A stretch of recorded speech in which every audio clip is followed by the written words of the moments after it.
I'm going to open this piece up. We have a phone number that you guys can actually call in and participate if you want to. I'll go ahead and put that up here right now. 555-623. All right, that's a private one. 6969. Yeah. You need a credit card for that one. Who's going to be the first caller? Who's going to call first? I don't know. We'll find out.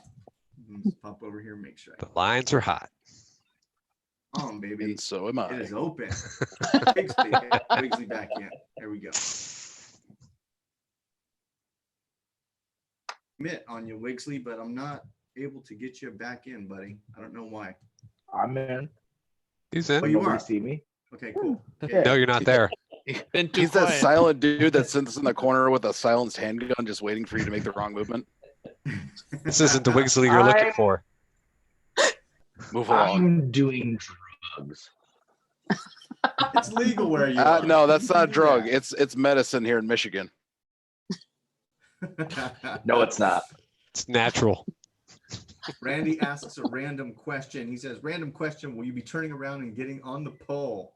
I hope that question's not for me. I have a feeling that it is. I'm not going to get on the pole. Dude, you're the only one with a pole on the panel. I know. Well, I know. I was hoping it wasn't for me. So bad. Yeah, for me, content-wise, I've got a goal that I want to do a few more actual product reviews. It's something that I didn't do any at all last year. My first entire year, I don't think I did product reviews really. It's just something that I wasn't into. I never really found them very interesting. They do well. They do well. Your LED install was great. Oh, the I like LED the install. Elvis video the best. I don't know what that was. but- That was the Elvis review. Yeah, the Elvis review. Thank you for that, Wig. Elvis glasses review. There we go. No, the LED light one's gonna help me because I think I'm gonna put those on my bike. Oh man, the LED one was so easy. I mean, you peel the strip off, stick it up there, and plug it in the battery. But yeah, man, that one was all right. A few other things I want to do. I like to come up with formulas that make things easy. So I don't know. Sometimes I'm long-winded and I start chopping stuff up, and then it doesn't make sense after I chop it up. So yeah, we'll see what happens this year. I know Well, that maybe just challenge yourself, It's like, find things like you said where you haven't really done reviews and it's something you really want to get into and have that be kind of a focal point where, you do them. Like I said, my videos, I get the most views or the reviews or the installations that I've done. Definitely. Product reviews. Yeah. Product reviews constantly draw traffic in. Yeah. Because we got to figure, like I've said before in the past, when people are, on YouTube looking up stuff, I mean, they're usually looking up like, how do I do something? How do I install something? How's this tire work? And what is people's reviews on it? That's kind of what they start. And then they might start looking at, oh yeah, this guy's talking about some good stuff. And they might kind of get your channel from there. But thanks for having me. I'm glad I could call in. I wish I could have been in the live cast, but I'm on the road. I don't have much of a decent studio set up, so this works better. All right, my bedroom. oh, you're like Arizona or something, aren't you? Get some new Yeah, education. I'm in. Education. Yep. I'm in Phoenix trying to be more professional. Nice. They're not doing a good job. They're not breaking me. Don't you dare. So if anybody doesn't know, Don't who's you on quit the me. line- Don't quit you, dude. If anybody doesn't know who's on the line, this is Mr. John Maxwell. John, we appreciate you joining us, man. Even if it's just for a little bit of a call in. But dude, you might have heard some of the stuff that we were talking about out here, which was doing the reviews and stuff like that. I was talking to Lugnuts Wapo the other day, who's also on the panel, and Lugnuts brought up a very good point. Lugnuts, you and I were talking about non-professionals and amateurs putting stuff on YouTube and some of the problems that can create. John, have you seen any of that stuff where you guys have to fix things because people have watched a YouTube video of a guy who didn't know what the hell he was doing?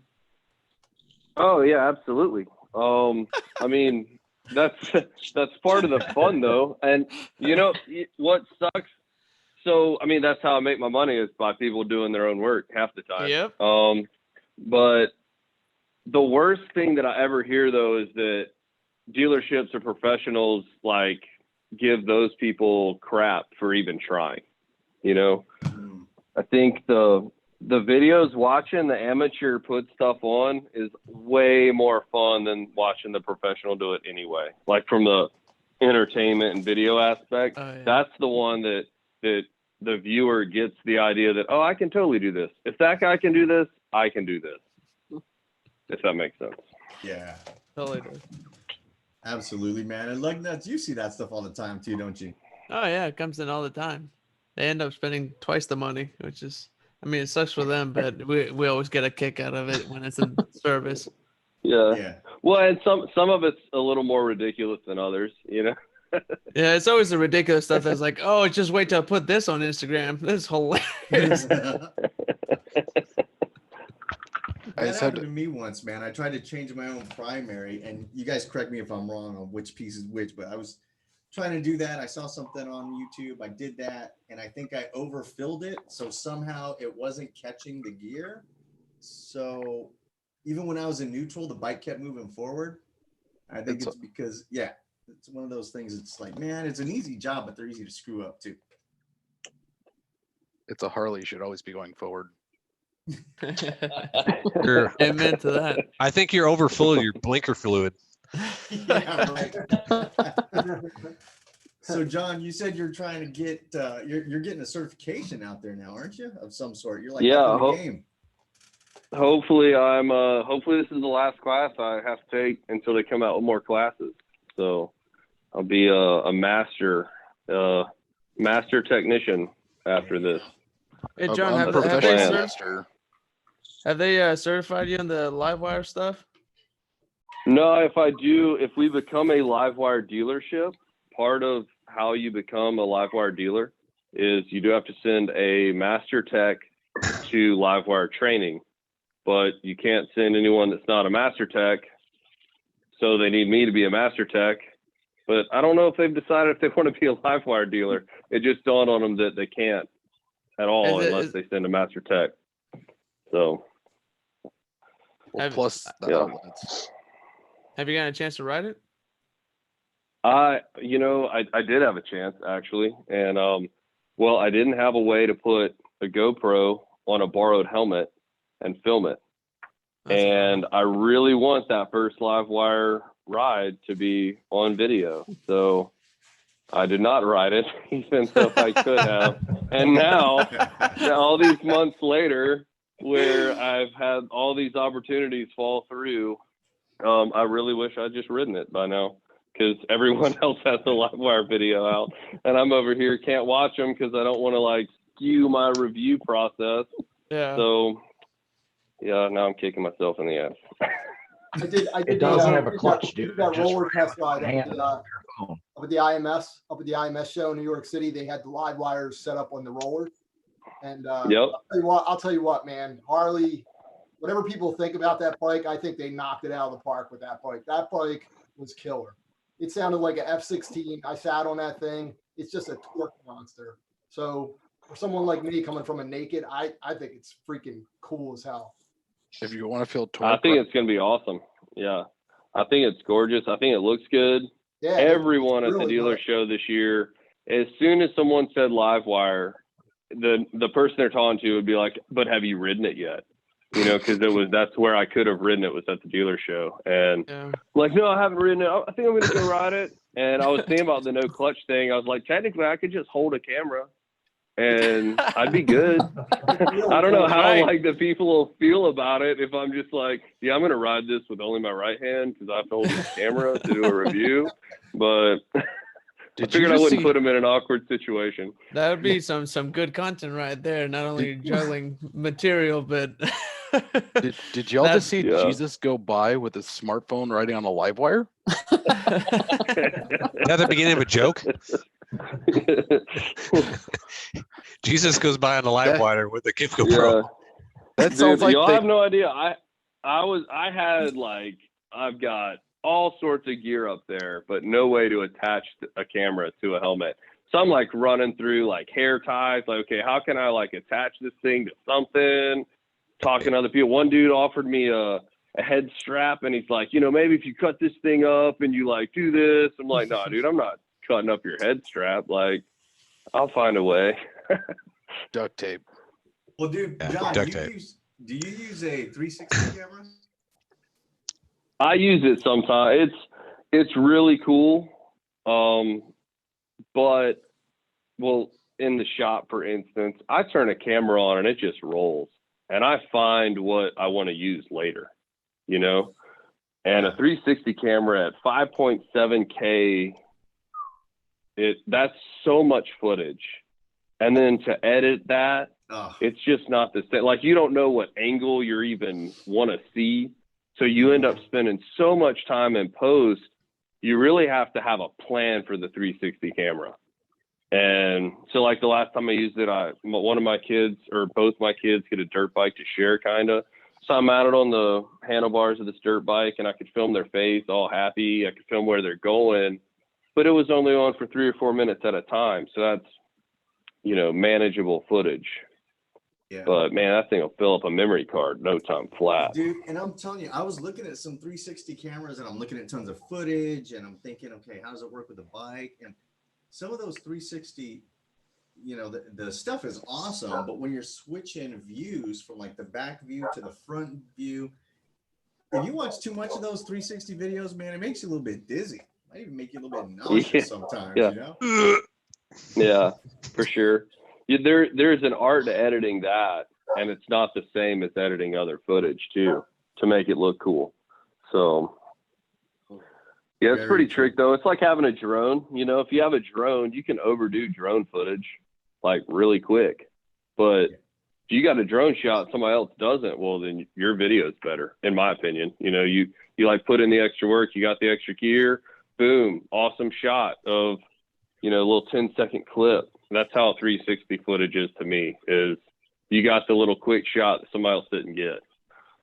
Yeah, and I think a lot of that, because I looked at them both recently. I was like, do I want a drone? Yes. Do I want a 360 camera? Yes. Can I get them both? Hell no. So, you know, you start watching videos and you say, okay, do a drone shot. There should be a purpose to the drone shot. Absolutely. Yeah. If you're doing a, you know, it's like a setup shot, or if you're doing a 360 shot, there should be a reason you're doing it. I think that's the difference between, you know, people who are just shooting video and people who are trying to put together something good. I'm still out here just shooting stuff. Let me read a quick comment. We got As the Magpie Flies, Amanda from As the Magpie Flies. She says, agreed. I'm not a big fan of watching 360, but I also can't play video games in first person without getting sick. Okay. I think it would be really cool if you had a group of people, for example, let's say that you went out with a bunch of motorcycle riders, you went to lunch or a bar, sit a 360 camera down in the middle of it. I mean, because a lot of those you can do the virtual reality thing too. So I've seen those where people can turn their camera and see different views. That could be cool. I still think that there's a lot of stuff, a lot of tips and tricks that they're out there. People just haven't kind of uncovered them. I think so I've been using the Insta360X and I've been absolutely loving it, but I haven't been quite using it as like the whole, like, you know, bubble, you can see freaking everything. But it's definitely, for me, it's been an awesome secondary camera because it just changes the way that you can manipulate footage in order to get a shot that nobody else is getting at the moment. So for me, for the 2-3 reviews that I've done recently, it's been actually pretty awesome to just be able to, okay, I don't even have to even think about where I'm pointing this thing, as long as I can basically pinpoint what I want to be shown in the video. I mean, it's definitely not I wouldn't use it as a primary camera by any stretch of the imagination, but it's awesome for any additional footage that you want to add on top of what you're already doing. That's been my experience anyways. I agree. It really is. Like nuts, I saw you do one recently. You were either in a car dealership or a bike shop. No, it's Texas Hot Rides right next door to Maverick. They have a whole bunch of exotics and muscle cars. Yeah. So Lugnuts is over there at Maverick Harley Davidson. I think you work with 2 Harley Davidson dealerships, don't you, Lugnuts? Yep, Longhorn Harley Davidson and Maverick Harley Davidson, both in the DFW Metroplex. But I thought that video was really slick, man. Now, remind me, did you do that one on YouTube or on Instagram? No, it's all on YouTube. Yeah, really slick. So there are ways to do it if you do it right. Blacktop, I see you out there. I see you guys out there. is there anything specific that you guys do with your camera work? Because you do some inside shots, you do some outside shots. Is there a method to the madness, or you just kind of luck out with what you We get? just kind of wing it. And like, she's a really good cameraman, and it lets me focus on writing. So it's kind of nice for us where, like, if we're doing writing footage, she can just sit on the back and just film. And it's, I have to go through it later and cut out, the good and the bad or whatever. But I'm fortunate where she can do that, and I don't have to do so much setup. Yeah. Well, I think you're lucky because you have a partner who is into the YouTube thing. I don't know if all of us are that lucky. I know, whenever I'm walking around somewhere with my honey and I bust out my phone and start taking video, she's like, "Are you making a video?" And she doesn't really dig it. You're so stupid. I know. Well, you gotta train them. Look at you. Aren't you cool? I have to get my passenger a full face before I can have her film with me. Beyond. Get stabbed in the face with only spikes. Yeah, with that spiky ass helmet. Or just get her own bike. That's fine too. That works for the beard and I. I have tried. I have 2 bikes, and it's. Or you can go my route and get divorced. I mean, I've done that too. That worked out really well. I've already got one of those. Man. How about you, John? Does your family participate? Do they dig what you do? Was it a switch? Did she not understand why you were doing it at first, or did she get like, "Hey, wow, this could be good for us"? Well, fun fact, I made a handful of like family vlogs before I did motorcycle content. So it was, vacation trip, random stuff that the family was doing. And that's really how I learned to use the camera and edit and all that stuff. And I took the camera to work one day, and that video took off like 50K in a week. And I basically fired my whole family, and they aren't allowed on the channel anymore. And we just do Harley stuff. But no, really, my kids think it's really cool, because I mean, I don't know if any of you guys have kids, but mine only watch YouTube. Like, we grew up watching cartoons. They don't even know what cable TV is. They just watch YouTube. So they'll tell their friends, "Oh yeah, my dad has all these subscribers and blah blah," and their friends are like, "Okay, whatever." No, he doesn't. And but for the most part, they're not really into much, but they think it's cool. Some of them, like, they'll really watch. They were in the dirt bike video, of course, so they thought that was cool. But for the most part, they don't really fit into it, the content. So when you go to school for career day, do they introduce you as the Harley tech or as my dad's a YouTuber? No, I don't even know if they do career day anymore. My dad works at a Harley dealer, but yeah, if I went to career day though, I'd be pumping up blue collar work for sure. I think college education these days might just get you being a waiter or something right now. Get you in debt, dude.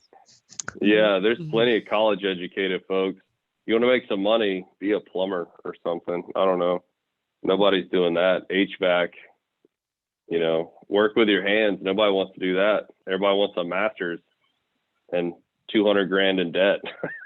Exactly. I work at a coffee shop. One of my friends has 2 masters and his doctorate, and he still works at a coffee shop. And I'm like, "Oh, how'd that work out for you?" Granted, like, he has a doctorate in like theology, so it's useless, but also like, yeah, well, that's part of the problem for sure. Should have gone to the casino. I bet hey, as long as he make a mean cold brew, I'll go see him. And he can tell you all about Jesus. What are you talking about? He's talking to Jesus. Yeah. Do you know who I am? I am Jesus. You studied me. Yeah. What, the Bible didn't mention Jesus rode a Harley and fixed him? I mean, my family's version of the Bible did. I don't know about everybody else. I have a serious question for John though. When are you what you got? When are you gonna put a real tune on that Heritage? I don't know, man. I don't know. I really thought I was going to do some engine work over this winter.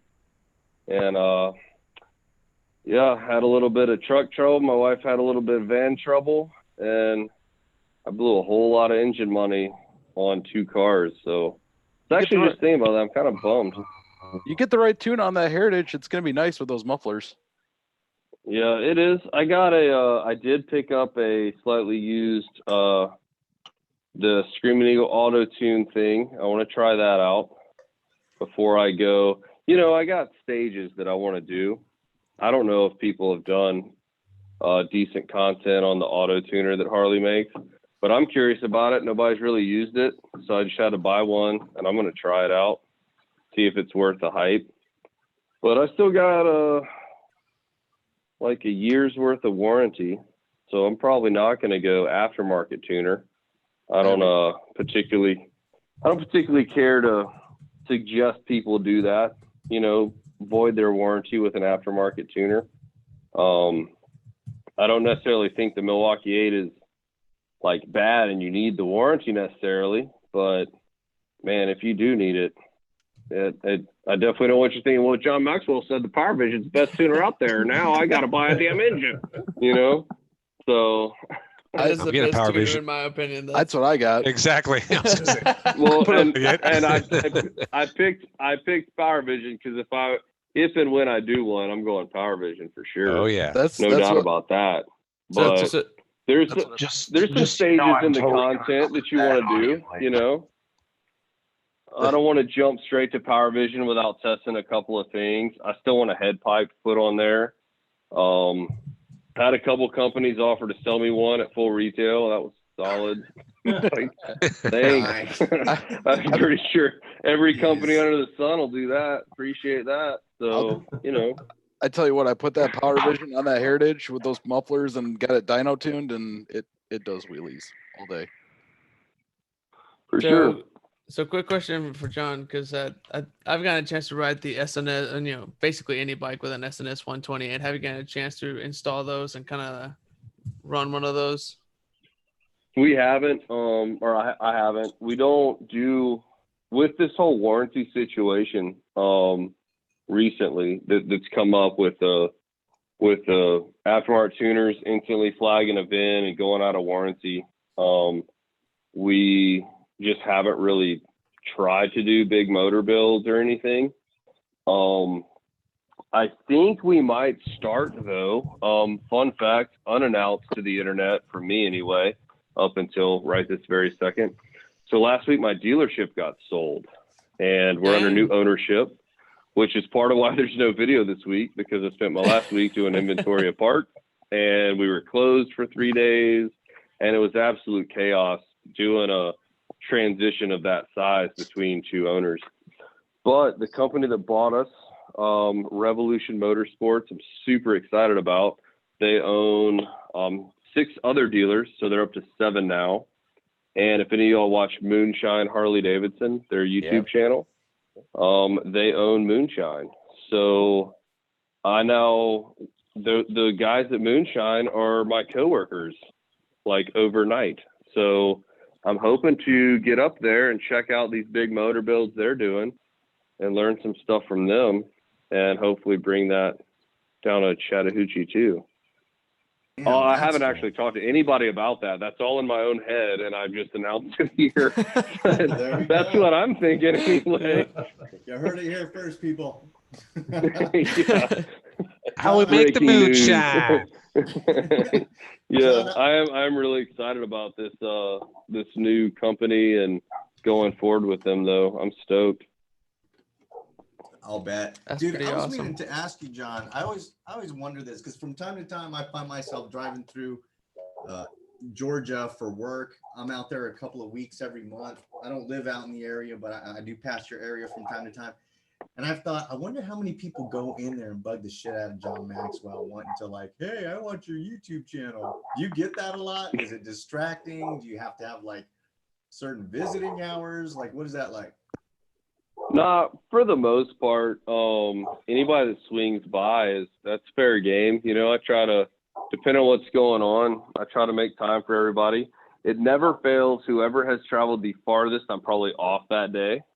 But more times than not, they'll call me up. If I'm free, I'll come up and see them.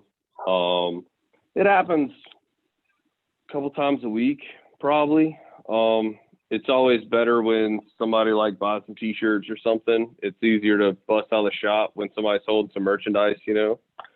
And with new owners in the building, it'd be really great if people swing by and act like the YouTube channel is a really cool thing, because I haven't even really talked to them about how filming while working works. So all right, yeah. Bring some clout to it. Yeah, to make this like it's a really big deal. All right, guys. So look, everyone who's in the chat, write a letter to Chattahoochee Harley Davidson. Tell them how much you love John Maxwell. I went and saw him, brought all my friends, and we all bought bikes. On Maxwell, Yeah. I know him. The Baggers and Brews crew is just going to take a ride down to Georgia. Need more. There you go. liquid. Do it. We're coming. Do it. Austin, where are you guys right now? You based out of where? What was that? Austin, where are you guys based out of? We're in Jersey. Jersey guys. Jersey.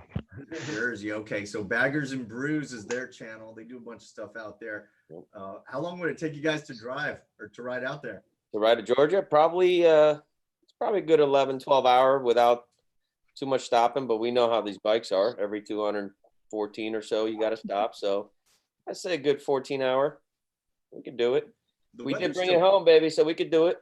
That's right. You went to bring it home. I saw Yeah, you guys definitely out there. brought it home. Yep. Yeah. Hell yeah. That was a ride. Yeah, yeah. The Are we weather's gonna probably see- still pretty good for riding out there, isn't it, John? What's that now? The weather's still probably pretty good in Georgia. Eh, Yeah. Oh yeah. If you're Depends. from Jersey, it's freaking summertime. But for us Georgia guys, We're I about mean, to it's get some negative numbers here. yeah, it's 40. Yeah, it's absolutely rideable. You can, as long as it didn't rain, and you know, you throw in some rain with that cold, it's pretty miserable. But yeah, Sometimes it get we're icy looking out good there, in too. Georgia right now. Yeah. It's like Florida to me.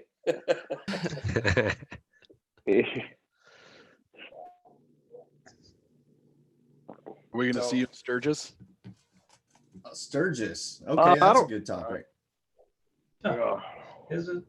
I don't know where I'm going next year. I don't know about you guys, but I've traveled every single month of 2019. I've been out of town for at least 4 days a month, and sometimes 2 and 3 trips in the same month. So as I sit in Phoenix in another hotel room, I'm not promising shit for 2020 on the road. I'm tired. Anybody in the chat going to Sturgis? Thinking about it? right here. Yep. Oh, wow. All right. Dragging Wigsley along. Okay. He looks pumped. Just look at him. He's stoned. Stoned. That's happy. I can be way higher in Sturgis than I am right now. I'm not really an assholes and elbows kind of person. I'm real personable, but yeah, in the crowd like that, I don't know. I don't like touching. I don't like people in. People in general. Yeah. I like to act like I like people, but I don't really like people. Spend about 4 hours in Sturgis, and you're good to go. You can get out of town. Dude, okay, so let's talk 4 about- hours. That's just to get a parking spot. Let's talk about a Sturgis video, Mr. Blacktop and Mrs. Oh Blacktop. Lord! The newlyweds, congratulations once again, Thank you. y'all. Thank you. So look, you guys did a video recently. You did 2 videos. You released them in the same day. What I liked about Sturgis and 5 things I hated about Sturgis. Enlighten us. People will defend Sturgis to the death. That is very true. I got 4 times as many views on the hate video. Why, I don't know. I kind of assumed that it would do a little bit better because people just kind of are drawn to negativity. But it was definitely, we had a Sturgis video last year too that kind of blew up, and we got a little bit of hate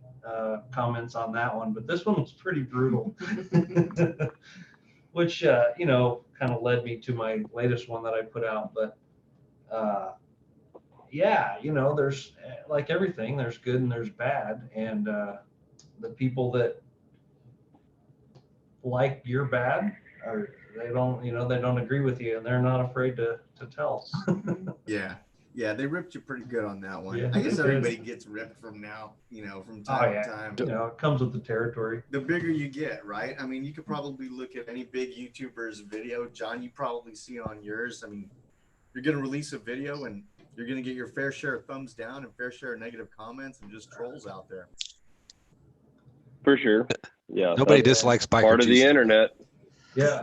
Nah, I get tons of hate, plenty of hate, enough to bring you down. The bigger you get, the more of everything you get. You get more views, sure, you get more thumbs up, but you get more thumbs down, you get more people that just, man, I had one dude, I've blocked one guy, I think, in all of the whole journey. I think there's only one dude blocked, and after like 30 videos where he comments that I should cut my hair and shave my beard, I was like, you know what? Fuck you, Mr. Jimmy. You're blocked. Oh, that guy's been all over mine. Todd. Yeah, That's dude, fine. that guy sucks. Don't be a Todd. Man. Oh man. Fuck you, Todd. Yep. You got the same guy? Oh yeah, he told me just the other day. He goes, maybe I'd listen to what you say if you'd cut that damn hair and shave your face. That's the dude. That's the guy, man. Mr. Jimmy guy. Some number. Jimmy. I feed off the hate, and in the Star Wars is this week, right? And in honor of that, when I get hate, I'm like the Emperor. Good. I feel the hate's coming from you. It does wear on you though a little bit, like. Yeah. You gotta. I don't know. Yeah, most times it can roll right off, and sometimes, you guys know, you put in a bunch of work, you sacrifice some time, and things you'd rather be doing, and then you catch a couple of hateful comments in a row, and you're like, man, screw it, I'm not even messing with social media for the rest of the week. Yeah. So. Thanks for the view, asshole. Yeah. Hope you watched both ads, dick.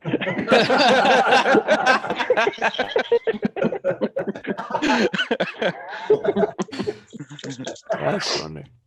John, If I can interject, Magpie asked if I've had to block as many dudes as she has, and Mary's had this problem too, and the Mama Mafia.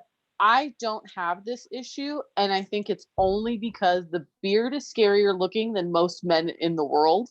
And so no one's like creeping into my inbox and like, hey, and like in person, I'm a lot to take in. I'm not short, I'm not small and petite, I'm covered in tattoos.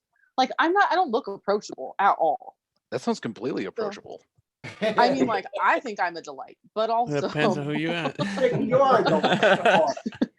But I think it's really funny. A lot of girls are like, do you have a bunch of creepy dudes? And I'm like, no, I don't have any. But I also am like, look at the beard. And everyone's like, oh, fuck. Okay, no, I don't. I'm good. I'm going to slide right out. I think I had one.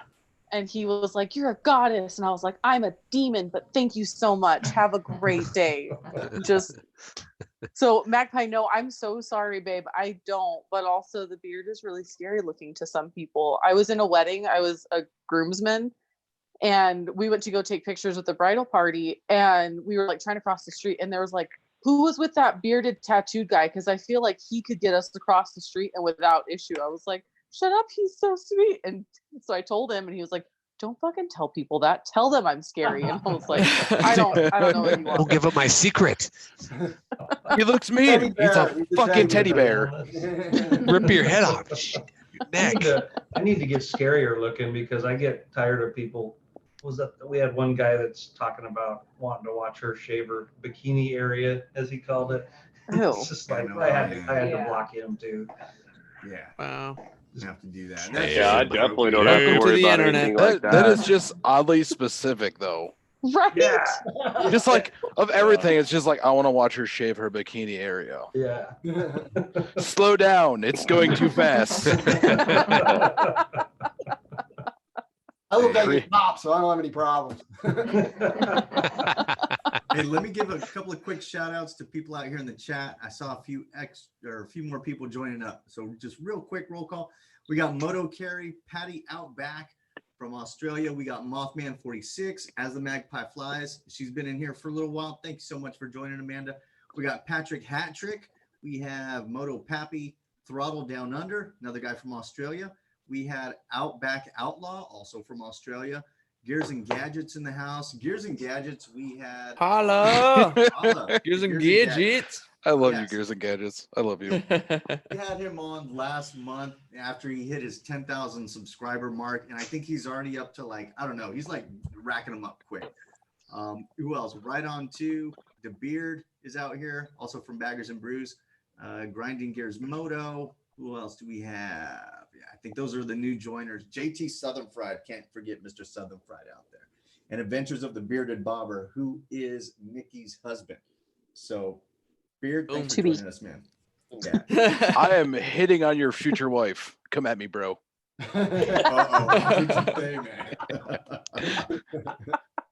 mean, love you. I did kiss Blacktop on the cheek, so Oh shit. like, Oh, gotta be him. snap. I mean, look at that face. I kiss him on the cheek. Fuck it. I also squeezed pretty hard on Mrs. Blacktop too, though. She's so cute in real life, guys. I'd hit on her. I'm not gonna lie. I wouldn't be as creepy as like I want to watch weird stuff, but like I'd hang out with you. I still like Blacktop's bikini wash video. That's hysterical. Oh, that was pretty funny.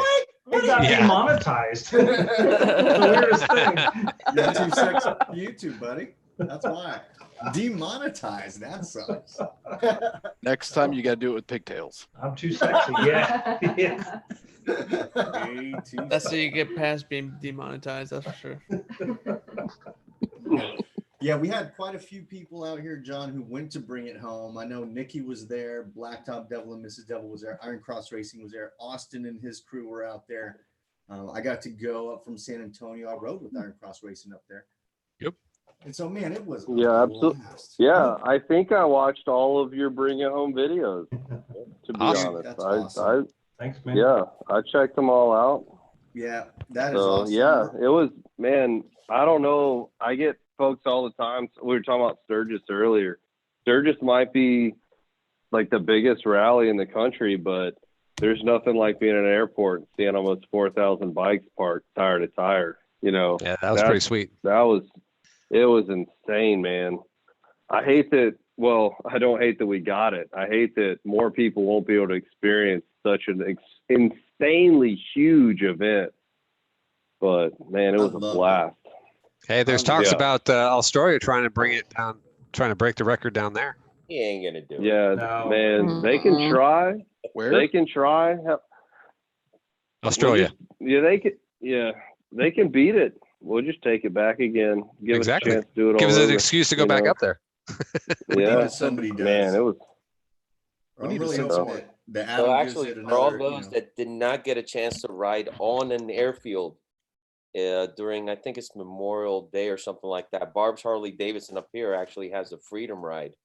We actually get to ride from Barb's Harley onto McGuire Air Force Base, and we ride on the actual runway. Yeah, I've gotten in trouble for that. That's a yearly thing, so it's pretty wicked. Turns out if you take the Army safety course, it does not allow you to ride on the runway. Fun fact. What if you wore like the safety vest? If you wear that, are you okay? Depends on Actually, It's a PT belt. Yeah, there we go. The PT belt. Yeah. Yeah, it was a good time out there. I like the little city too. Paris is actually kind of a cool little spot, man. Kind of out in the middle of nowhere. Great But it time. was cool. And then going out Yeah, to it is. Kriver, Kriver. whatever we're calling it. Get our Kriver on. Kriver is really cool, man. Kriver is awesome. I think Adam's doing good stuff out there. Kind of bummed I didn't get to see the side-by-side demo day. That looked pretty fun. Yeah. So, yeah.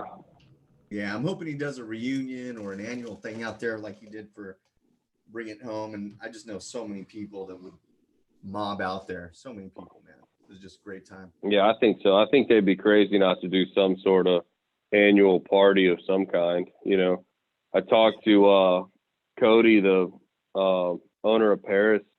Hell, even before we did the second Bring It Home, I told him, I was like, man, it's the most fun, friendly biker event you'll ever have, you know? So he'd be crazy not to try to capitalize and do more. The whole town is so inviting of everybody.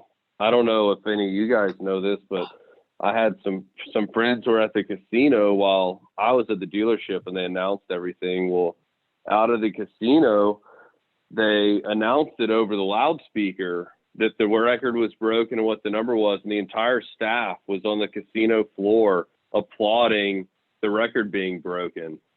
So that's crazy. You know, the whole town was invested in that world record coming home. It was awesome. Now, were you there the year before, John? I was, yeah. Yeah, he was there the first year. Yeah. We saw him at the casino, actually. Yeah. Mean Dig. Right. Me and Iron Cross Racing and Digging the Hound all live in the same city, so we all went out there last year. And even though we didn't break the record last year, man, we had such a blast. It still was a fun time. Absolutely. Oh, absolutely. Yeah, that was the best failure I've ever had for sure. Yeah, it was definitely a shit show, but it was nice. Yeah. Heck yeah, man. It was a blast. Oh, man. I was just lucky we were in the front. Yeah. Well, look, man, we usually do these once a month. We go for about an hour. We're coming up on an hour and 20 minutes, an hour and 30 minutes or so.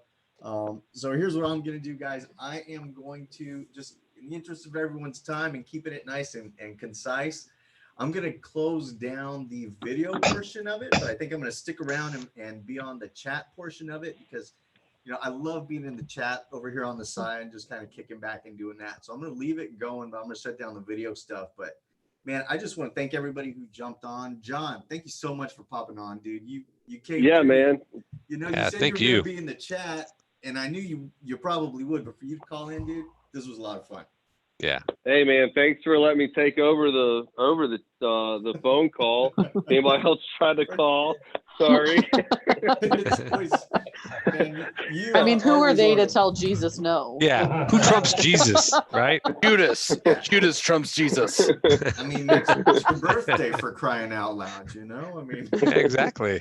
Birthday boy. It's also the bearded bobber's birthday on It's like Christmas. Marry Me Day. Is it? All right. It is. He hates it so much. If he gets a racy Santa Claus Snapchat from me, don't worry about it. Yeah. It's fine. Just do, you know, I don't question those things anymore. Well, D-pics. Pretty sure J-Fast is going to steal them No, away. D-pics are days of old. Now it's all about shaving the bikini area. Yeah. Oh. Will the beard still fit in a manger? That's the big I mean, like, I haven't tried and I'm not going to, but one of y'all is more than welcome. All right, just a few more shout outs for the people in the side chat. I see a message out here from As the Magpie Flies. Thank you, Amanda, for being on here. We also had Saddle Tramp in the house, Daryl Adventures, 2 Kiwi Riders. Remember, guys, free 2 Kiwi Riders. I don't know what's going on with their Instagram, but Instagram has banned them. They've been marked as a spam channel. I have no clue, but they cannot even comment on their own freaking posts. It's so dumb. But go over there and check out 2 Kiwi Riders on Instagram. Great people. A couple down there in Dunedin, Australia. I actually got to ride with them. Fun fact. Rocket Bucket Motoring, Christopher David Lawson, Motorcycle Mate. Everybody in the panel, guys. If you can again put one more comment in the chat so that everybody can go over and kind of check out your channels as well. Probably 90% of the people in the side chat are creators. So go over there, check each other out, see what's going on, meet some new folks. I hope everybody had a great time. And again, Nikki the Bombshell Biker, Motorcycle Mick, Austin from Baggers and Brews, Iron Cross Racing, Blacktop Devil and Mrs. Devil, Lugnut Swapo, the 333, Wigsley Moto Vlogs, and of course a special guest, John Maxwell. Thanks a lot, guys. Appreciate it. Guys, we're all awesome. Yeah, thanks for having me, guys. Yes, thank you. I'm going to shut down the video portion, but we're going to leave up the chat. All right, guys. We'll see you on the next one. See you, everybody. Good night. Merry Christmas. See ya. Merry Christmas. Merry Christmas, people. Merry Christmas. Peace out. Excuse me. Are we done yet? I think we're just about done. Are they still there? I'm gonna shut mine off. We're ending the video, but we're all here. How does this work out? So confused. No, you hang up. Don't. Yeah. Wait. He's on the phone. What are you wearing? Jake from State Farm. So if you want to, you can shut down your video. I'm wearing a beard and a Harley shirt. Made my stop video. All right, I'll see you guys later, man. Bye, guys. Later, D's. Later, everybody. Bye-bye. No, you hang up. Stick around if you want. No, you hang up. No, you... Late night hour. Start. He's eventually going to kick us all out. Eventually, I don't know. Let's see. Oh, wait. No, I'm not going to kick anybody out. Let's do the final person. He's still there. You guys can stay on if you want. I'm on the phone with John Maxwell, so I have so many questions. Let me pull out my list. Yeah. Yeah, my bike's making this ticking noise. Wait, man, hold on. Let me jump on the that is what my email looks like. I bet. Yeah. I can imagine. He doesn't get the YouTube fangirls. He gets everyone that's like, hey, can you diagnose my bike from 3,000 miles away? Yeah, that's it, man. That's it. Some of them Send are you a fun, picture. though. Some of them, every now and then there is this one like really weird one that I can like in 2 sentences nail it down.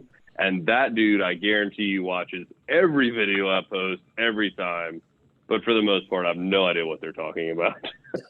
No, I It mean, only honestly, happens every so often. I could be at work and you post a video and I'm just like, John Maxwell posted. I have nothing better to do.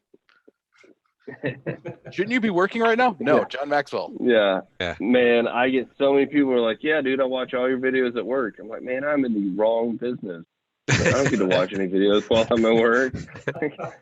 I get to make videos at work. To work. Yeah, I do the same so thing. weird. It's not even like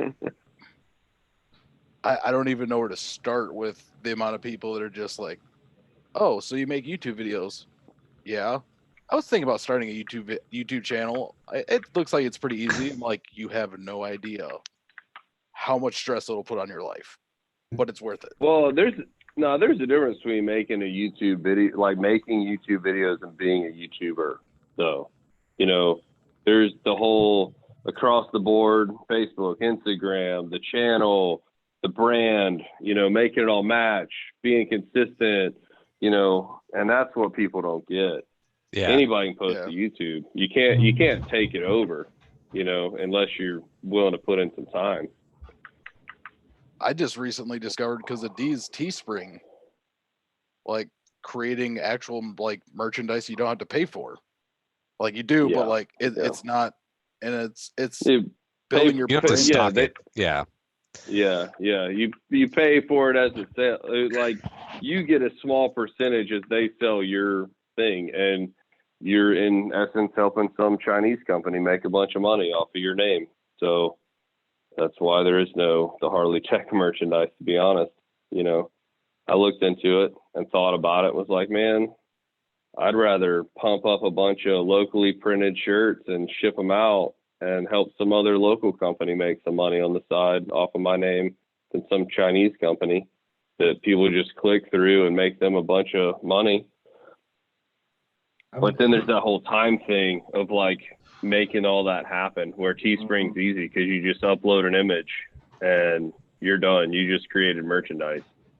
So, but the big thing is the quality, though, because like I've done stuff with Teespring, and it's like the quality of the shirts are just horrible, and the print and everything.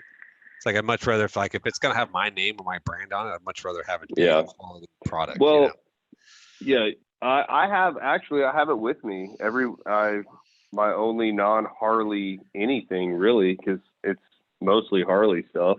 I have a Bike and Bird hoodie that's Teespring, order it from, and my own kind of like I wanted to support Bike and Bird, but also wanted to see what Teespring was about, what the quality was, and it's a nice hoodie.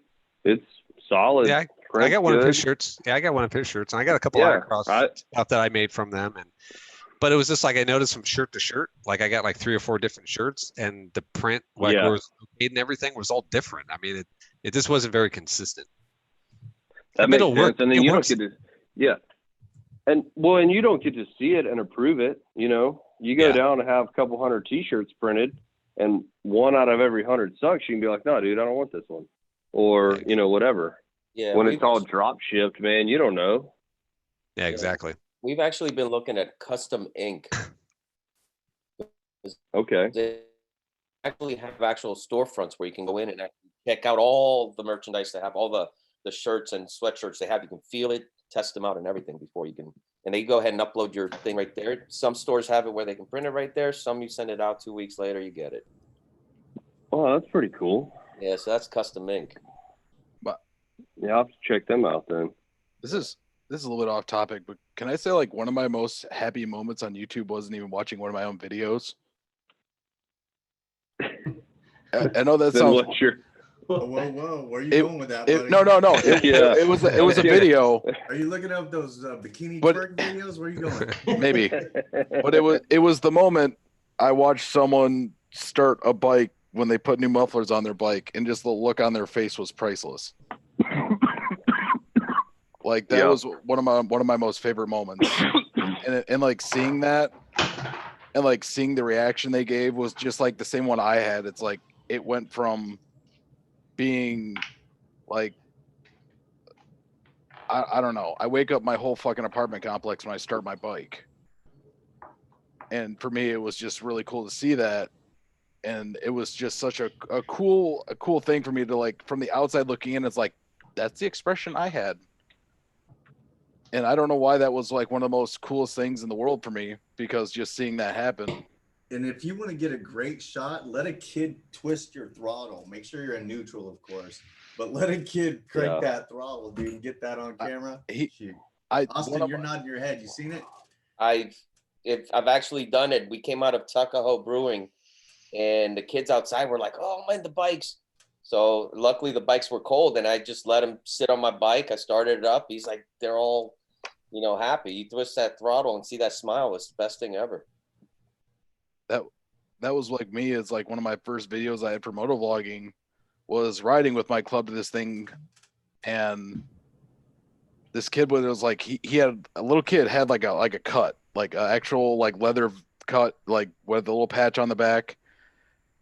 And he jumped on my bike and like hit the throttle a little bit, and he's like, "Ooh, that's loud." I'm like, "Just dude, dump the throttle." And like I watched the back of my bike sit down, and like he jumped because of the freaking concussion of Tab Performance mufflers. And it was just hilarious because then he's just like, "Oh, I want to keep doing it." And so like everyone down like a quarter mile where the actual event was just kind of like peeking around like, the fuck's going on down there? But yeah, that's one of my favorite things. And then we got these little kids where I live at that have seen my ridiculous helmet, but I love it, you know, my baby. But they actually, it's cool. At first they were kind of just scared by it, but like they wrote me Christmas cards this year. You know, I read one of them in one of my videos, and it's like getting that right there is like, you know what it said. It's hanging on my wall, and it's like, yeah, when we first saw you, you gave us a heart attack. Then we realized that you're a normal human being. So yeah, that's cool, man. I mean, getting some of those cards or mail from people, that's pretty cool. I know that there was a big thing earlier this year, people getting PO boxes and sending stuff to each other, which was cool. I still got mine up, but yeah, man, it's always cool to get a little something from somebody. Got something from Dad and Mad. They're a dad and his little girl, and their mom's involved too, but they make these videos, and you know, when you get like a little hand-drawn note or something, it's pretty cool. And by the way, I think we're still on here live, just so you guys know. So it's good to know. Yeah. Fuck the police. Oh no. Yeah, that's getting edited out. All right, guys. Well, I need to run, make some phone calls, call the family and all that. Yes. Good to talk to you guys. Yeah, thanks. Yeah, you too, John. Great talking to you. Awesome having Absolutely. you. Yeah. Yep. Absolutely. Be Look safe forward out to there. catching up with all y'all's content. Yeah. Heck See you yeah, guys. right on. Protect Peace the out, dude. heritage. Protect the heritage. All right, man. Cool. Anyone else? Nice. Why doesn't anyone else do that in here? Come on, y'all got to start doing stuff like this. That is a trip and a half, dude. I mean, it's hard to see because it's black on black. You haven't seen my underwear. Oh. Did you make That is those, cool or- though. Yeah. I made it. Yeah. You made That's what totally did you cool. make those out of? Actually, those I ordered for a company that doesn't actually make them anymore. I tried to find them, and I had to take them off my original helmet. Oh, And snap. the bottom spikes right here, I ordered one of those $10 Mohawks off of frickin' Amazon, and took a pair of scissors to it. And then I have my Senna because Senna's God. Yeah. I was talking about doing a review earlier. The helmet that I have has a set in it, and that's kind of the fine line I'm walking. Is I don't want to go too deep into it because it can be boring as hell just talking about all that stuff. But yeah, But now, Iron Cross Racing, you got a Cardo recently, didn't you? Yes, I did. Are you going to do a review on that, or what are you thinking about it? I mean, I can. I mean, I know that. No, I mean, it's those particular cards. There's been tons of reviews on them, so I don't necessarily know if I want to do one. True. But I actually got it because now I have a Cena and a Cardo. And the main reason why I got it is so I can talk to my daughter when she's on the back, because you can link them between the two. But when I go out with you guys, I could use my Cena, or if I go out with other groups in the area, I can use the Cardo, right? So it kind of gives me a little bit more flexibility. Now the Cardo, for regards to syncing and everything else, way more easier than the Cenas. Clarity and stuff like that, but everybody would have to have a Cardo in order for it to really get the benefit of that mesh technology. Yeah. Okay. Well, Senna just came out with it, actually. The mesh works with the Cardos and the Sennas like a mesh network normally. But if you're trying to pair a Cardo and a Senna, you can pair more Cardo. Like in theory, you can only pair one Cardo to Sennas. Yes, that is correct. But it's like a 1-to-1. Yeah, but what Wigsley figured out while we were doing our Michigan Motovlogger meetup was that if he had his on the mesh network, my Senna 20S connected to his, and I somehow piggybacked into the mesh network. Yes, that is correct. If you had a Cardo network, you can actually bring in Sennas into that Cardo network. We only have one Cardo though, so so I have the 30K and that has mesh. Not all the Cenas have mesh, right? No. So what's the difference between mesh and Bluetooth? Mesh is open communication versus Bluetooth, where you're connecting to a single network. So if you have your mesh on and you're riding with someone else that you don't even know, or you come up on them, they have their mesh open, you can talk to them just by shaking your head. It'll pair to it. With like the actual connecting of that, you have to be able to connect it to each other. Up to, like, I think with a 10S, it's 4 people. With the 20, I can connect to, I think 8 or 16 with the 20S. Yeah. And Lugnuts, how about you, man? Do you use a Bluetooth or anything like that? Cena, Cardo? You know what? I've actually been wanting to buy one, but I don't really talk to anyone. So when I'm riding, I'm just kind of like, just jamming to whatever's playing on my stereo. So I just kind of like, He's like, hello. I'll just put my phone up here. You know what? The funny thing is, I actually did try something similar, like what Eric was just kind of joking about. But I actually like took my headphones, which are not AirPods, they're just like regular Apple headphones with the wires and whatnot, and I just kind of taped the microphone to the helmet. And I had a full-on conversation with my wife, and it was like she had no idea what's on my bike, which I thought was pretty cool. But I hate putting headphones underneath my helmet. Well, one thing with the Cena, like I said, because I got a Road King, right? So I don't got the big infotainment center, and I don't got all the speakers and stuff like that. So if you want to listen to tunes, take calls, and whatever, even if you weren't talking to anybody else, I mean, it's kind of a nice system to have. Yeah, it definitely is. And even if you do have a system, I mean, I have a system, and I wish I had it just to take phone calls. Or if I'm going on a long trip, then I would rather have it in my helmet than having to listen to whatever I'm listening to through my stereo. But yeah, no, I definitely, I think having a system in your helmet is definitely valuable to a certain extent. I just haven't gotten around to. I've been buying cameras, man. I haven't been buying any.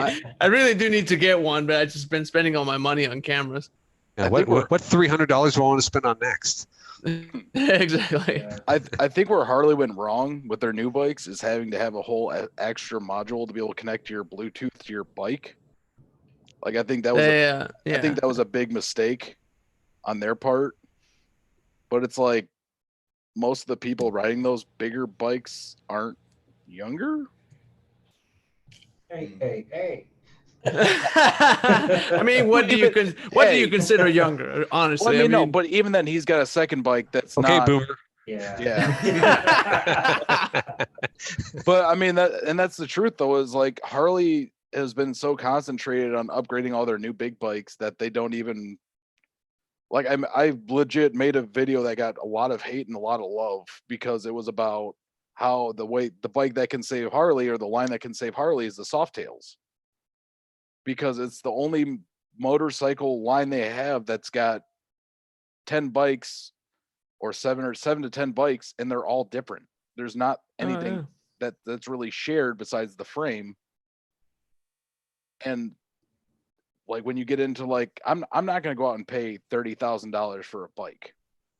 You know, I think I paid, 20s for mine, which is a Heritage 114 when it just came out. Yeah.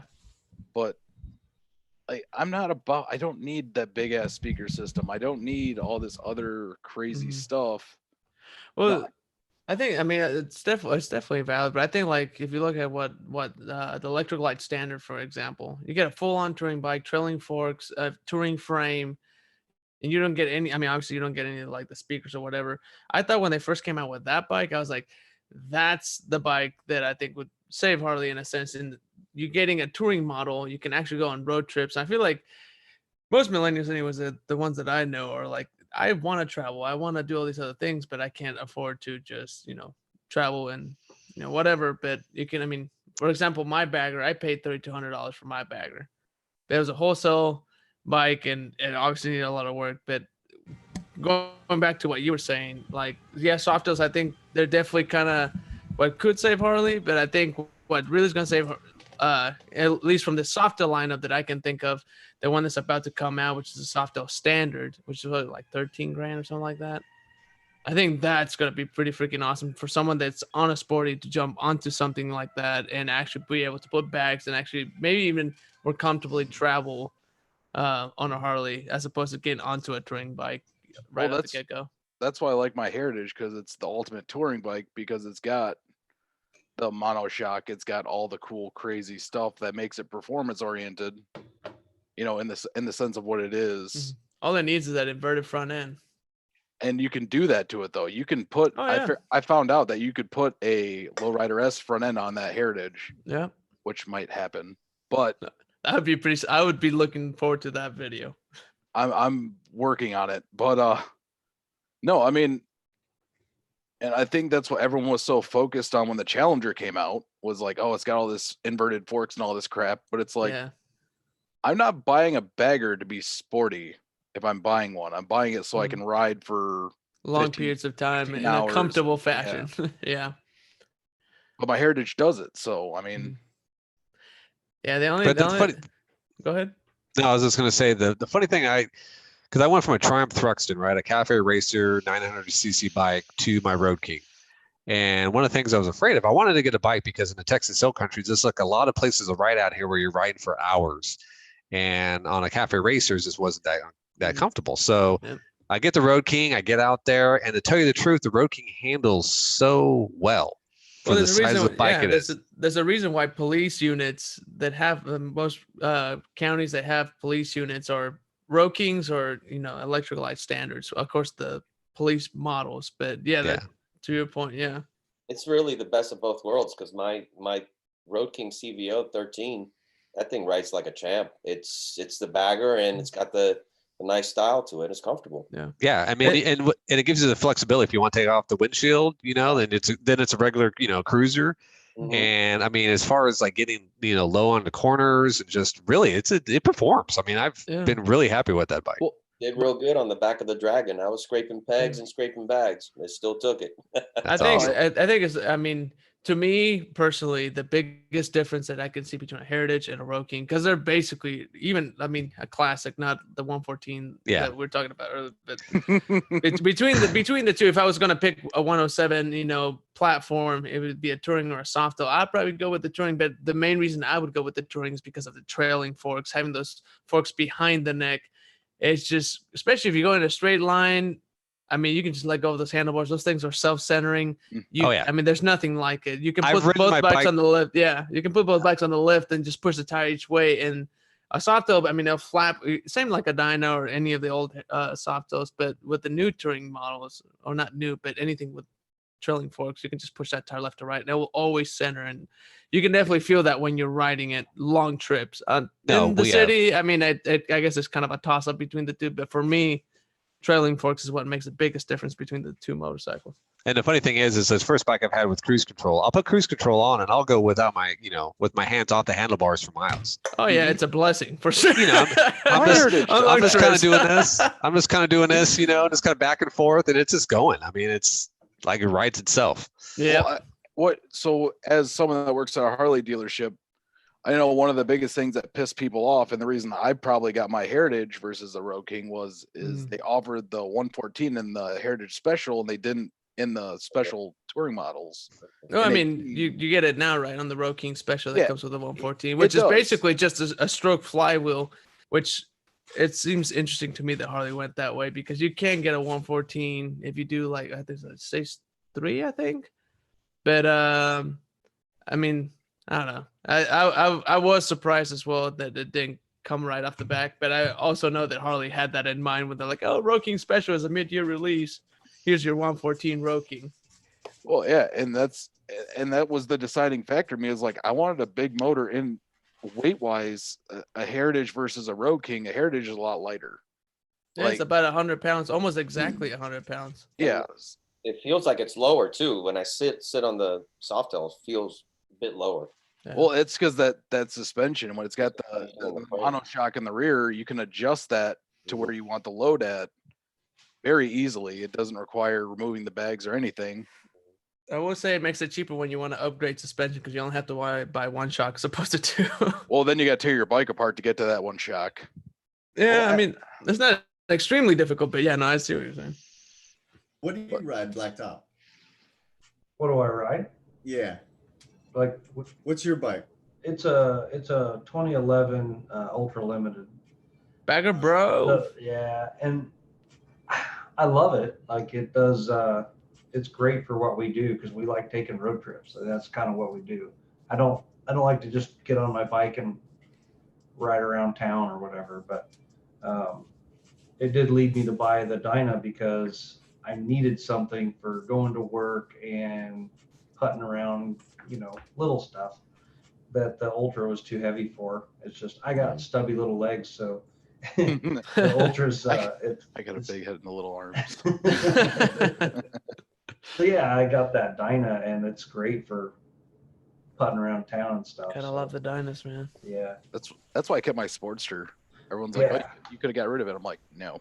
No, there's no reason to. I'd love to buy a Sportster for just tooling around, messing around with. Oh yeah.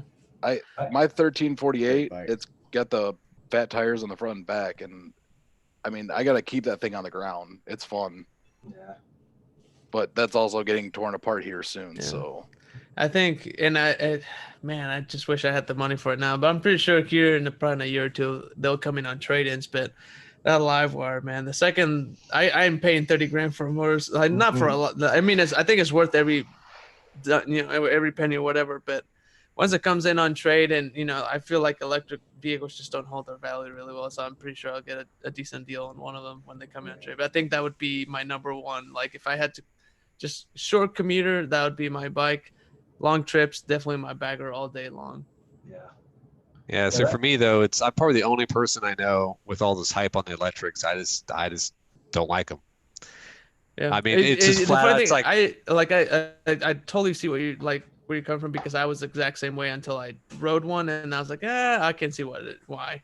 I mean, I could appreciate it, right? Give me like an Akira bike, electric Akira bike or something like that, future. And I know that's the way we're going, but I like the noise, right? I like the smell. I like smelling gasoline. I like just the combustion. I mean, the electric's just too quiet, right? I mean, I know the live wire probably's got some noise, but like the other day, I almost got hit by a Tesla, right? Because I didn't hear the damn thing, you know? Yeah. Like, Okay, boomer.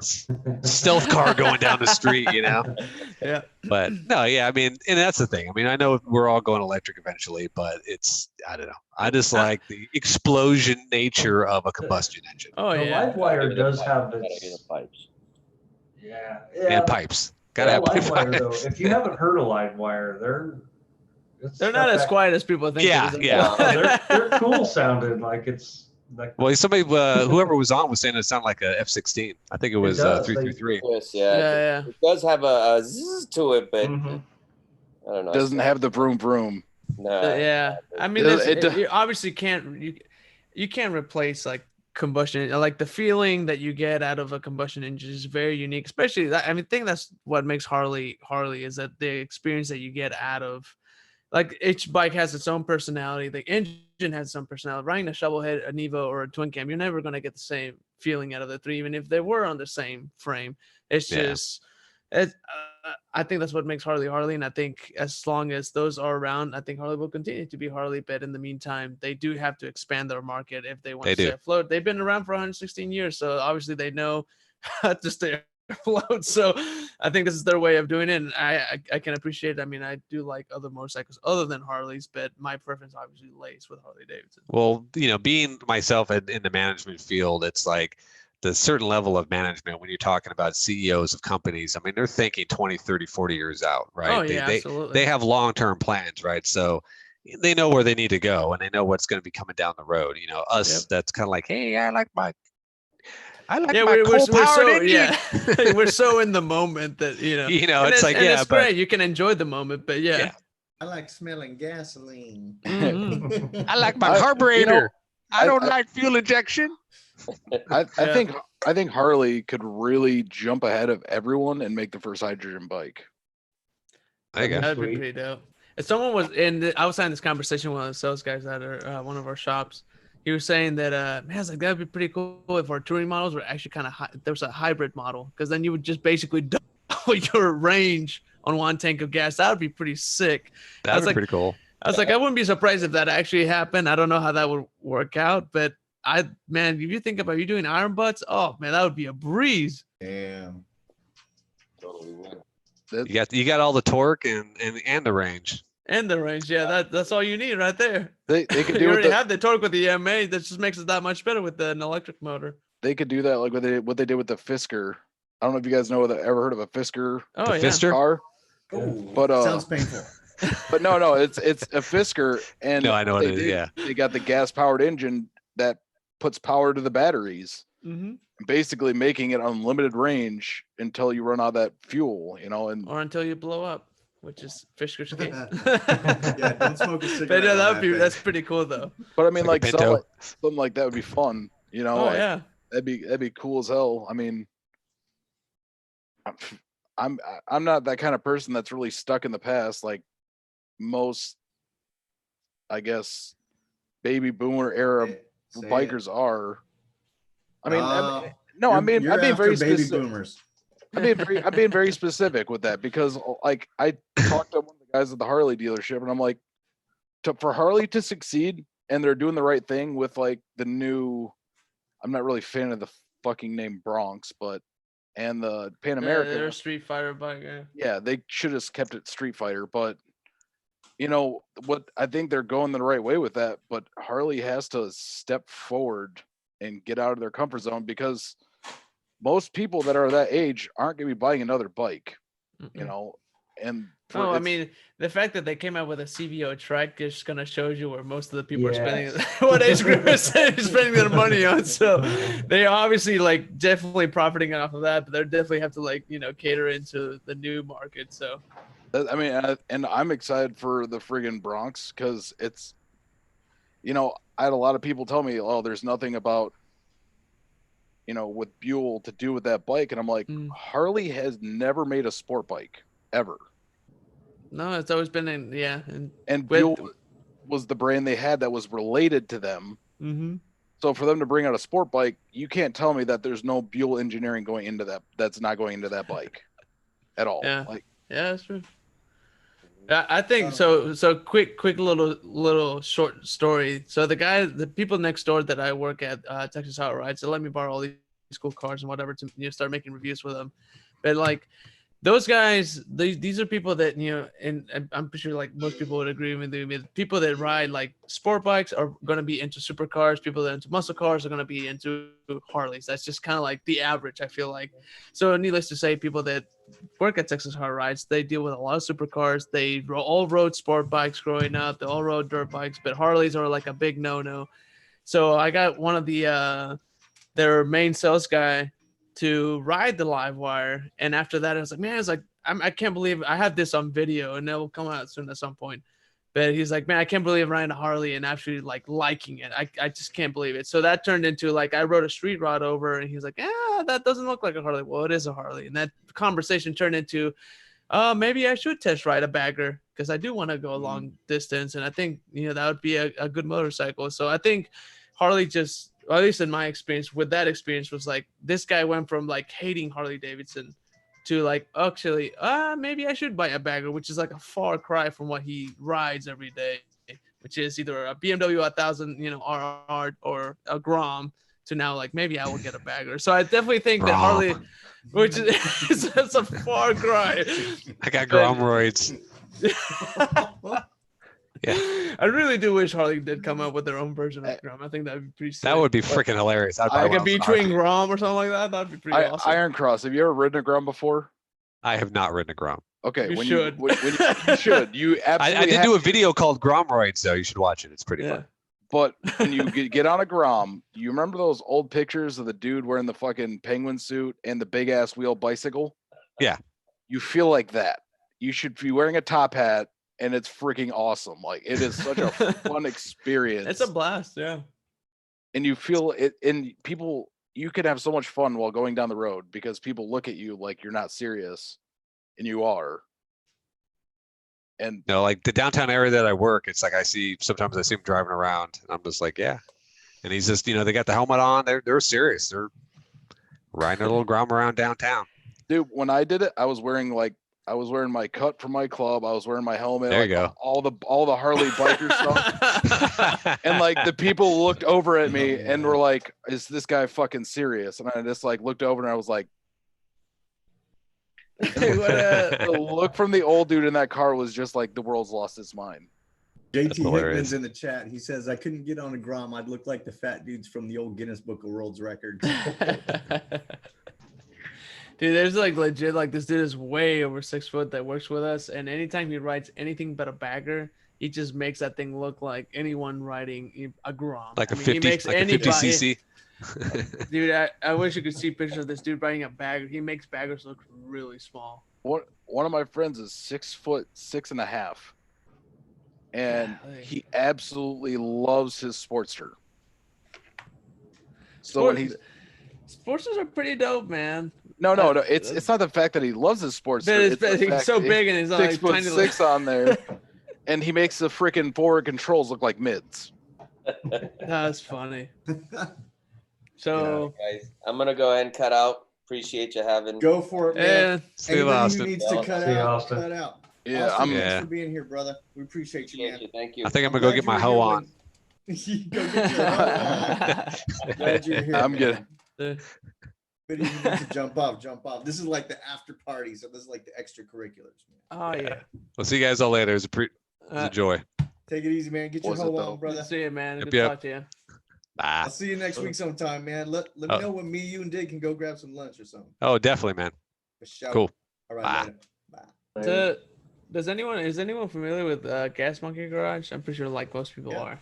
100%, yes. So their shop is down the road from our shop, and so this rolled in today.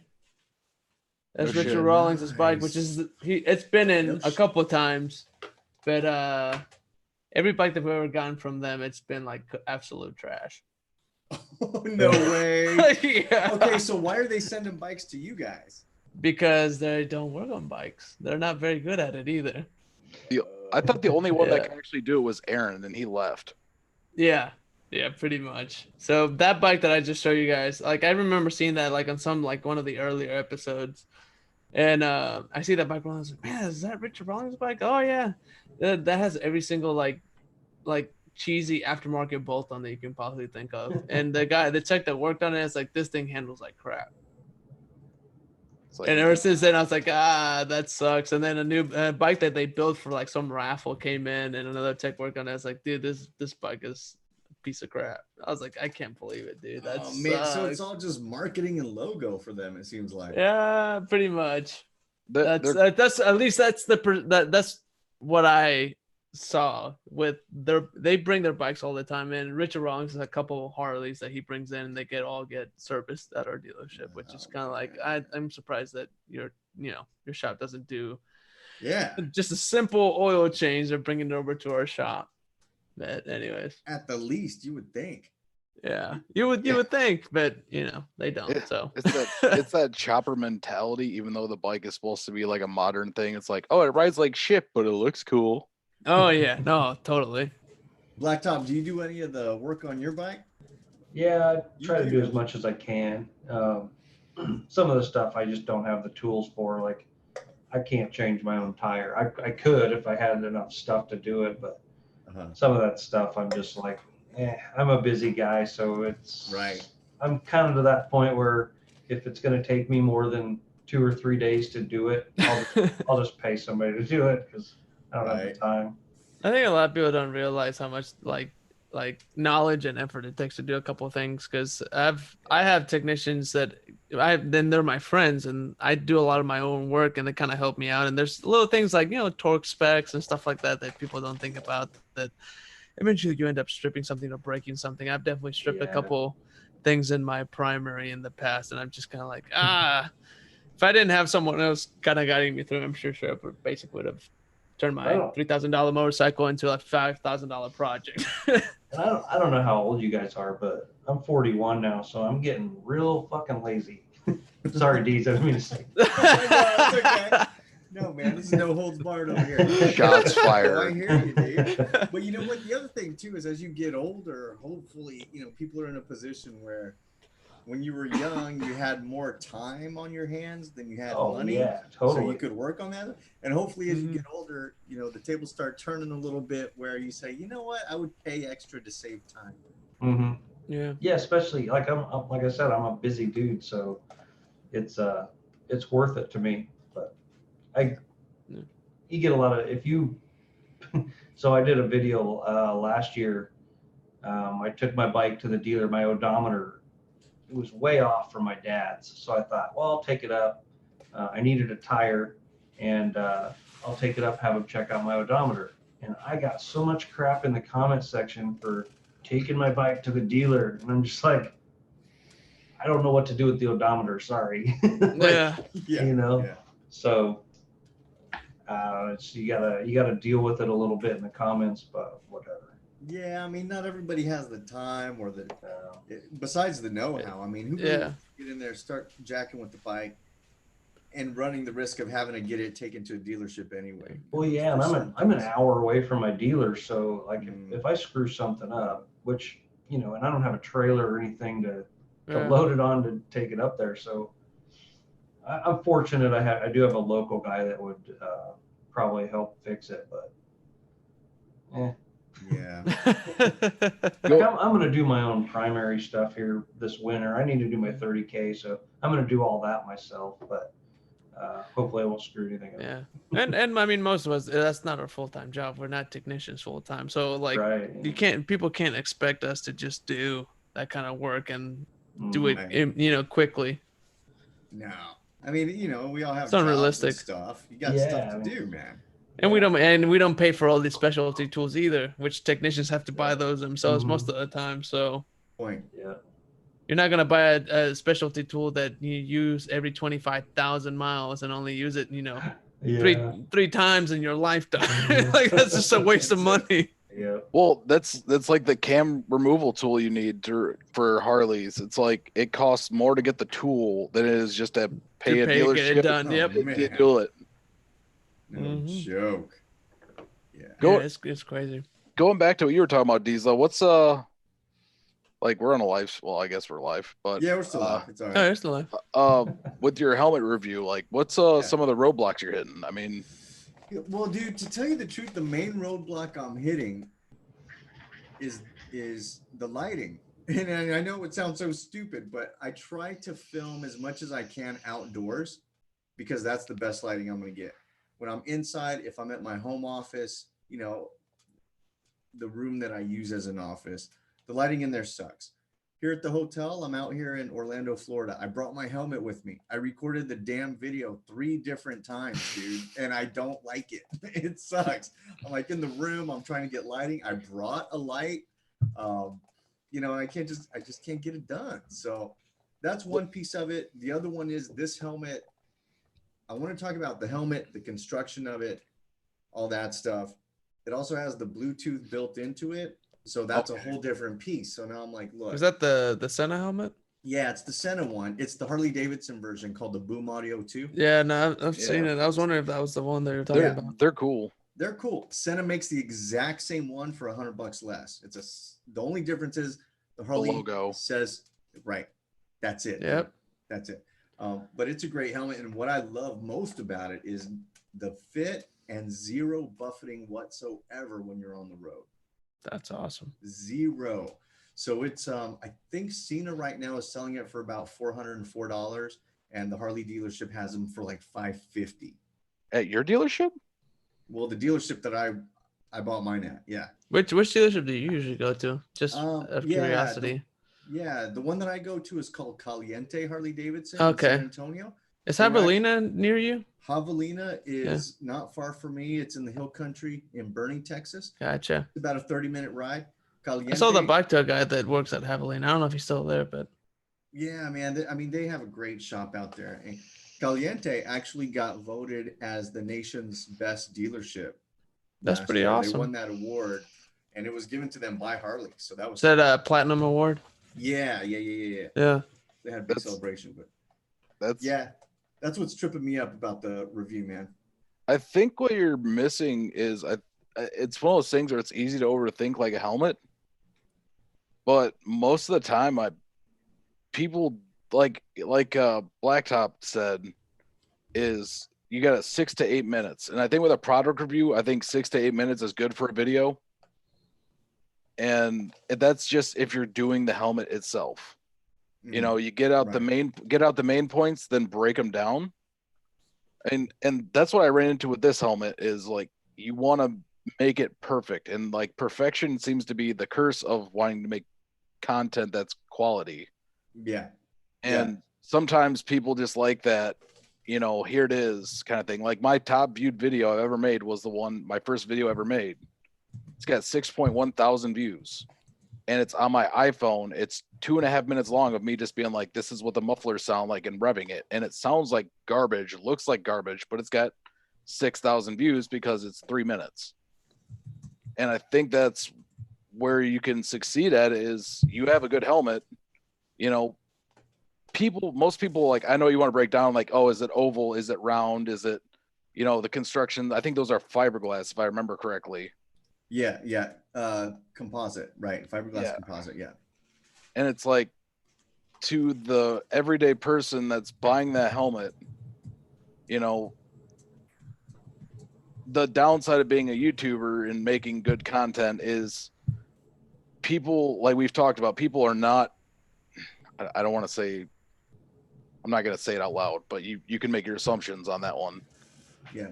And I think what it is, like, if you have 6 to 8 minutes, if you're just going to do that, and even then, man, like 4 minutes explaining the helmet, the uses of it, and then 3 or 4 minutes of riding with the helmet on to show the no buffeting. You know, I've wore that helmet, I've ridden on it because I got to go take it out and play with it. And you're right, it is a great quality helmet, but you got to figure out, you know, because I can buy this helmet right here. The Bell SRT is $199 just without the modular, and then I can buy Senna 10S for what, $150. So I'm still $50 cheaper, you know, from the Senna price to the Harley price. So it's one of those things where you got to sell someone on why they should get that helmet, because at that point, even if you're not sponsored, you're not getting anything from it. Yeah, you got to be a salesman, so because people stay interested. And I had one person that commented on a video, it's like, you talk fast. Well, they don't understand that it's chopped together, it's edited, but it's, it is, though, it's the best selling point to keep people interested is talking quickly and getting the points out there and then showing, and then that's it. Yeah, and you've got to have that balance too, because you don't want to sound like you're kissing the helmet's ass. And I think that's what some people fall into is the more money you spend on a piece of equipment, the more likely you are to defend it. So like if somebody goes out and buys a $700 jacket, they're gonna make it sound like it was the best damn thing on earth because they spent $700 on it. But if you have a $500 helmet and you find there are 2 or 3 things about this helmet that I don't like. So like that one that I'm talking about, for instance, it's not the quietest helmet in the world. That's one. And then the visor is a little tricky to put back on once you get it off. One time I didn't have it on all the way. It wouldn't shut. And I figured that this piece, so I turned my head to pull over. And when I turned my head, the wind caught it and the whole thing just snapped right in half, dude. So like stuff like that. You got to do these reviews and be 100% up front. Don't sound like an idiot, know what you're talking about, but also make them concise. Like I watched a video on my very helmet, and these 2 guys did the video in 1.5 minutes. It's a badass video. And so I'm thinking, like how deep do you really need to go on some of that stuff? Well, no, and that's where it comes into, like we've talked about this before, and it's been talked about before on the live streams, is like, is it, subscribers or is it views that count? And we all know it's views. So if you have a 3-minute video that's got 30,000 views, it's going to get pushed up higher on the list. So that's where, you see videos of stuff like that, and makes it easy, just to make that quick video, even if it's just a little blurb. But like for me, I fall into the curse of, I want my videos to be 10 minutes, so you find stuff, and being brutally honest is hard sometimes. And I get a lot of shit from people because I'm the one Harley dude that bashes on Harley all the time. You got to be honest, man. I mean, people will see right through it if you don't. I want to bring up a great point that Rocket Rider 510 said in the chat, and he did a video on this. I saw the video, which was very good. And he says that content quality is subjective.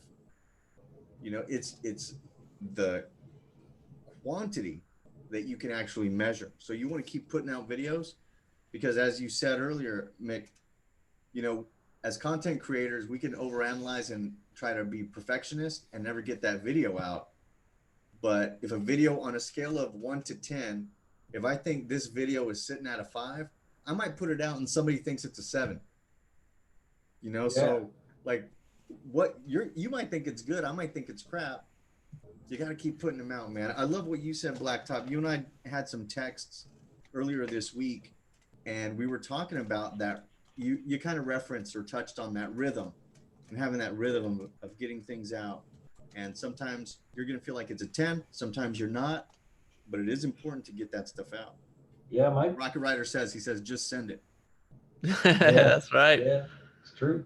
Like I guess go ahead, Blacktop. Well, I was just gonna say real quick, the video I put out last week, I wasn't gonna do a video because I was just, like Deez was saying, I was a little bummed out about all the negative comments I was getting and stuff, and I was like, maybe I'll just take a week off. Well, I woke up on Sunday morning and I was motivated, and so I shot a video, and it was just me cleaning my garage and going for a little bit of a ride. And I think the video is complete garbage, but I shot it on Sunday. I edited it on Monday and uploaded it Monday night so it could release Tuesday morning. And it's got like 7,500 views. It's crazy. So it's, I mean, yeah. I think it's just one of those things where I feel like, why are you doing YouTube to begin with? Like for me, it's just been like, it's been fun to just make content in general. And if people like it, well, that's pretty awesome. You're getting paid to make content that you already like, and this is what you like to do. And if you can't, I don't think you should be like second guessing, like, well, should I put this out or whatever. You just put whatever you want, whatever you want to do, just do it, because in the end of the day, like, if you get more practice doing what you love doing, you're gonna get better at it anyways. Yeah. And you kind of have to start somewhere. So if you don't get you don't put the content out there and don't get the feedback, then it's, how are you supposed to learn? If your content is at least mediocre, people will put up with you putting out a crappy video once in a while. Oh yeah. But if it's all junk, then you're going to turn people off. But most people's videos aren't all junk. I mean, everybody that does YouTube puts in a little bit of time with it, and I think everybody's content's decent quality as far as what they're doing. Yeah. I mean, There's two things like I've figured out, and I'm gonna start putting these into my video, like into this video creation.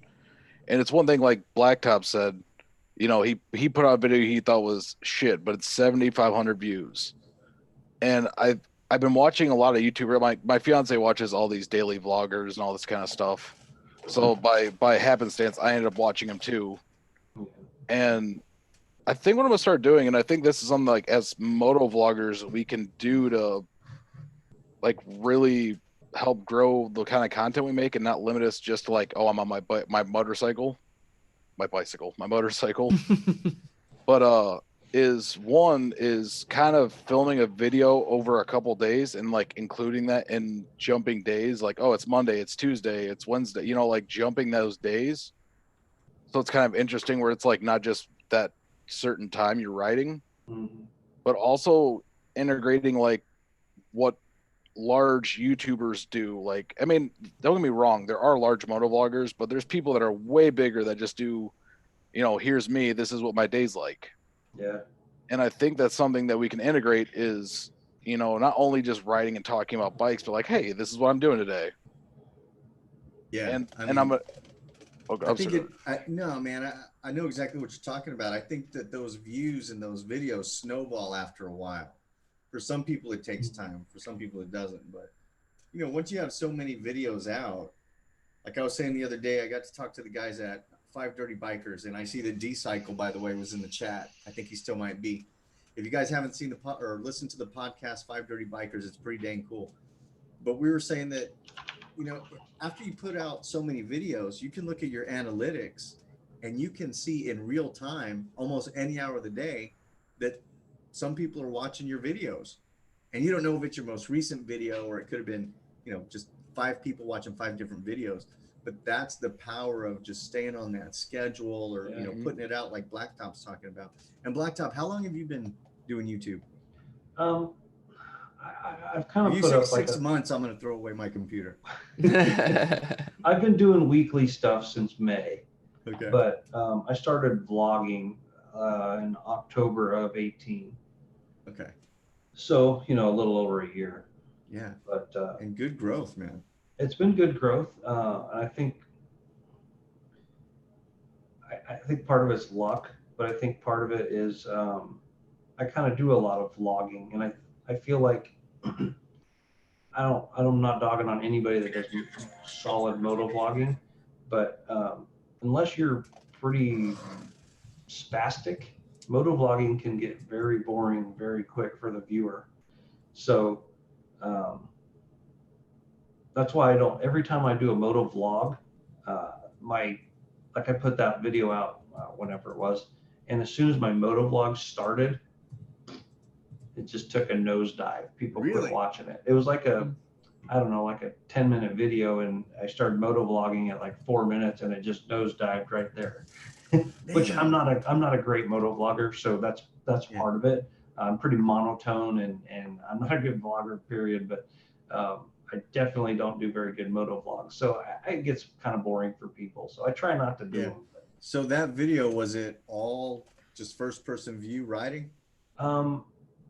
Yeah, most of it was. Yeah. And then so I did like some vlogging, and then I did like a moto vlog for just like a half a song or something, and then I stopped and did some more vlogging.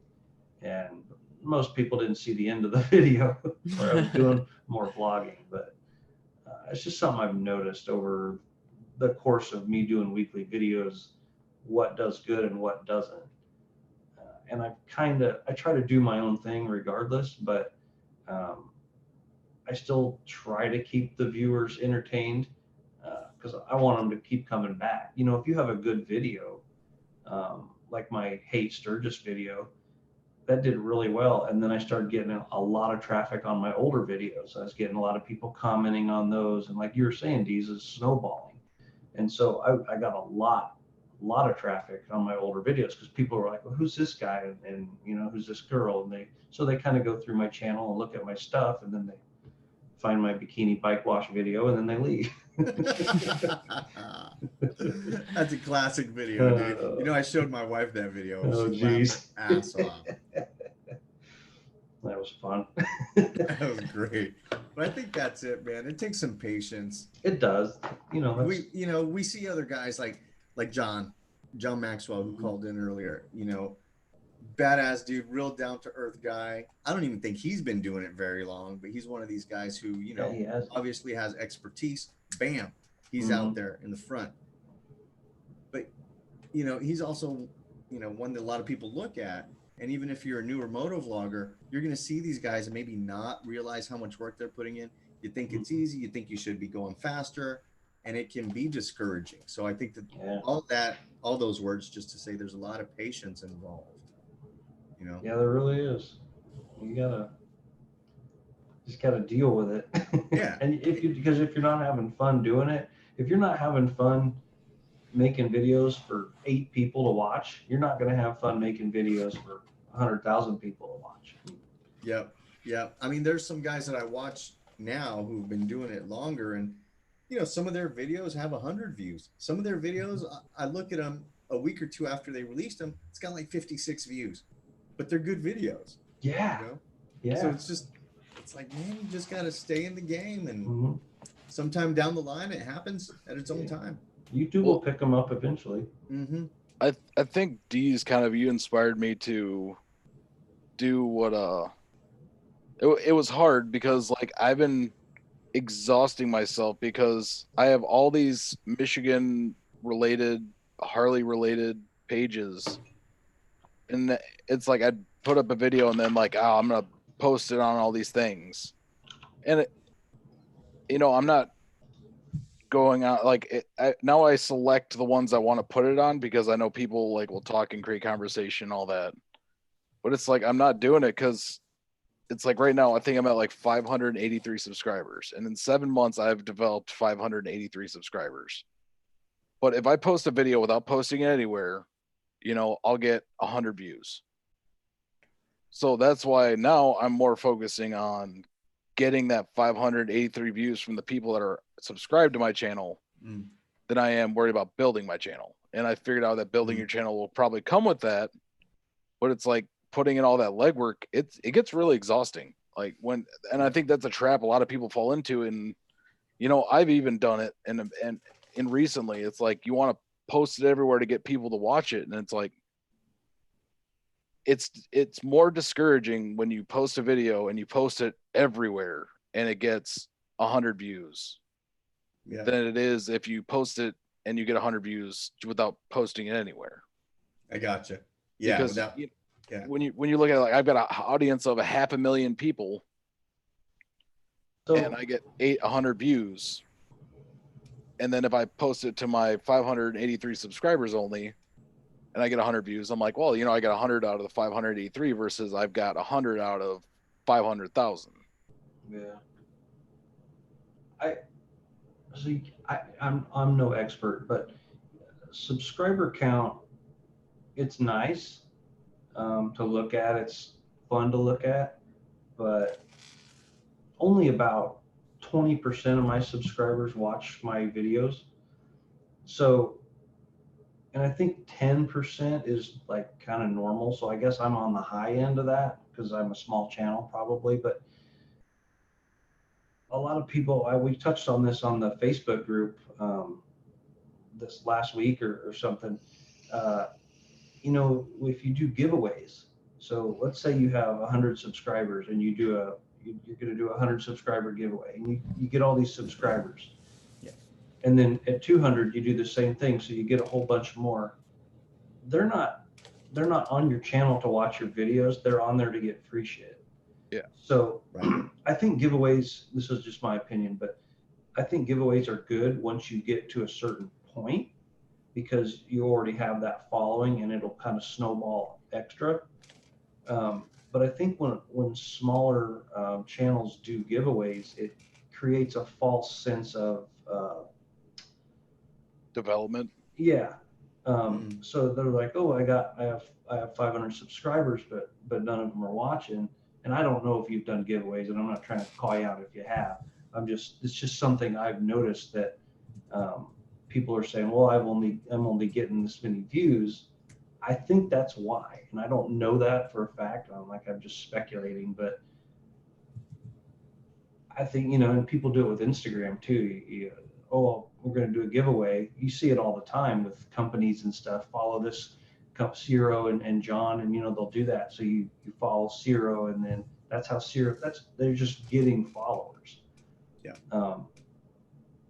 So yeah, I don't know where I was really going with that, but I think it can cause a false sense of development, like you said. Mm-hmm. Well, and that's why I waited till to do my first giveaway. Yeah. I waited till 500. And it's like, I'm not here to give away free shit all the time. Right. I'm going to give it the time. Yeah. And it's if you've done it, you've done it. I mean, there's no taking it back. But I think if you just keep putting out good content, eventually YouTube will say, this guy's been consistent long enough, or girl, and we're going to start pushing their content just a little bit more. And I see that in my analytics. Like, I was just a tiny, and Deez, you put that thing on Facebook. Mine looks the same way. Yeah. It's just tiny, tiny, tiny, and all of a sudden it's like, oh, it's getting higher. People are starting to watch my stuff. One of the people I watch and actually became friends and talked to, one of the best things he told me was, he's like, use a giveaway to reward your subscribers, not to build your subscriber base. Yes. And I agree with that. And I was like, that's a good way to think about it, because if you use it, like you said, they're here for free shit. Mm-hmm. And that's why when you use it as a way to reward your subscribers versus, to build it, then they get on there being like, this person likes to, for me, it was the video I put out on Tuesday, or is it yesterday? That was very hard for me to put out, because I've never shown any form of vulnerability, anything like that. But I've seen so many people, killing themselves lately. Yeah. That it bothered me. And as a firefighter, I saw it. I mean, I was a firefighter. I don't know if you guys ever heard of the Uber shooter in Michigan, the guy that went around shooting people because the Uber app told him to. Jeez. But I was a firefighter during that. We got called to that. It wasn't, anything, but it, to see people get in anywhere near dark places, it's not what I want. I've been there. I've had that point where I've been right at the edge of it. Yeah. And so to be able to be vulnerable like that and let my subscribers kind of really see me, because the one they see is, I feel like I'm my real self under my helmet. I don't know if anyone else feels like that or not. Yeah. But when I have my helmet on, I act like a jackass. I do funny stuff. I do crazy stuff. And that's because no one can see me. Yeah. And I don't know if that's a shield. I don't know if you guys experience that. And I've been wanting to ask other people about it. Is like, do you feel that you're most realist underneath your helmet, or when you're just yourself? Because of that judgment factor. I have a very good answer for you, but I'm going to if somebody else wants to talk, go for it. Yeah, I can tell you personally. Oh shit! I think I just broke something. I can tell you personally that brand new helmet gone.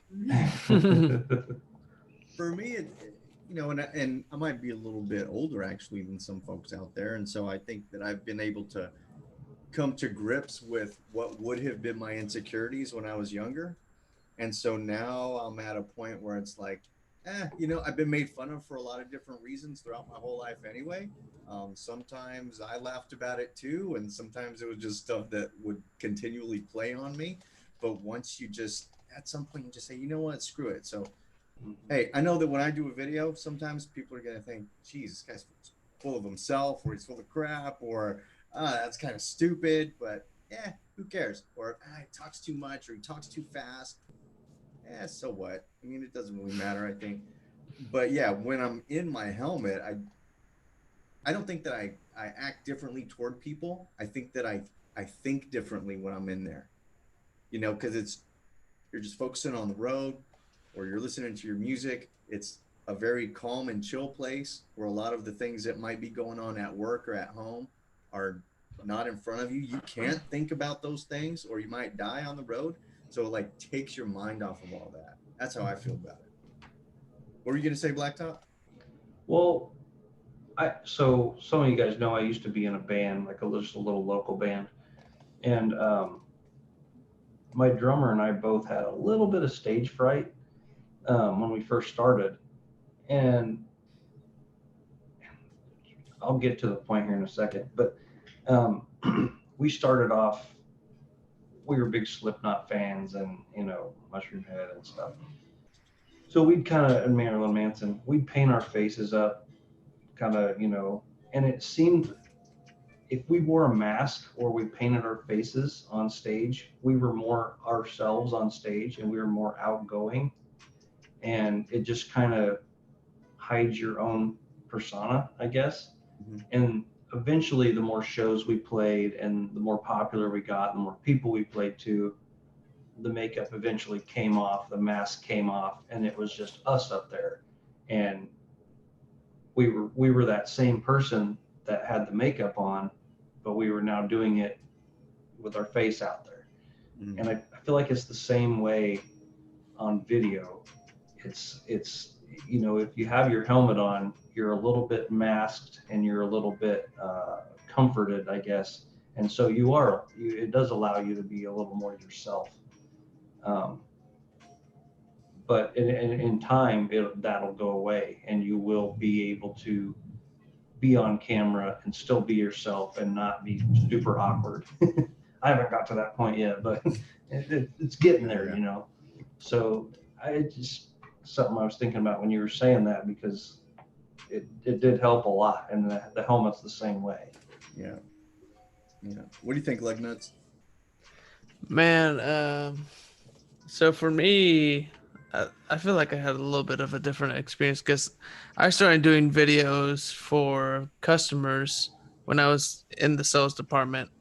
And I actually would go and go outside behind the dealership building and then start.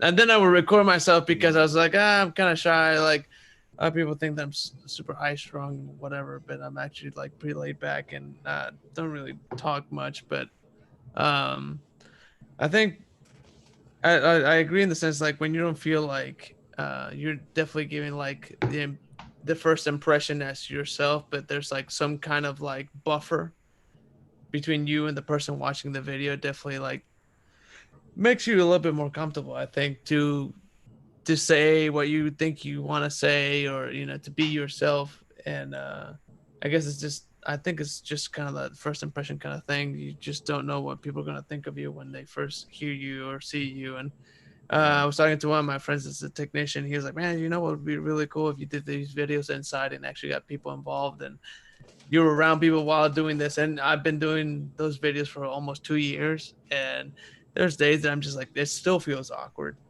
to do it. Even though people around me, been around me for 2 years already, know that I do this every single once a week at each dealership, or at least one dealership gets it twice a week. But I think it just has to do with making yourself comfortable in whatever spot you're in. And I think definitely like motovlogging kind of opens you up to it, at least like slowly, because people don't know you. So what do we care what people had to say, other than what actual true feedback is, as opposed to just being hated on or praised for no reason. So I mean, it's I think it's just being in a helmet or not a helmet, or people haven't seen your face. It's just one of those, like, what's the first impression that you're giving, as opposed to like being behind a helmet and not people feeling like people don't quite see you fully. So I guess just being I don't know. I'm an external processor. I'm hearing this for the first time as I speak too. So I don't know. You're I like just, me, man. I'm the same. yeah, I'm the same like that. that's why I always keep my mouth shut, because then I'll say things that I don't mean, that I'm just trying to like process through. And I was like, I just offended like 50 other people without even really trying. I never knew that's what it was called, but yeah, dude, I did the same.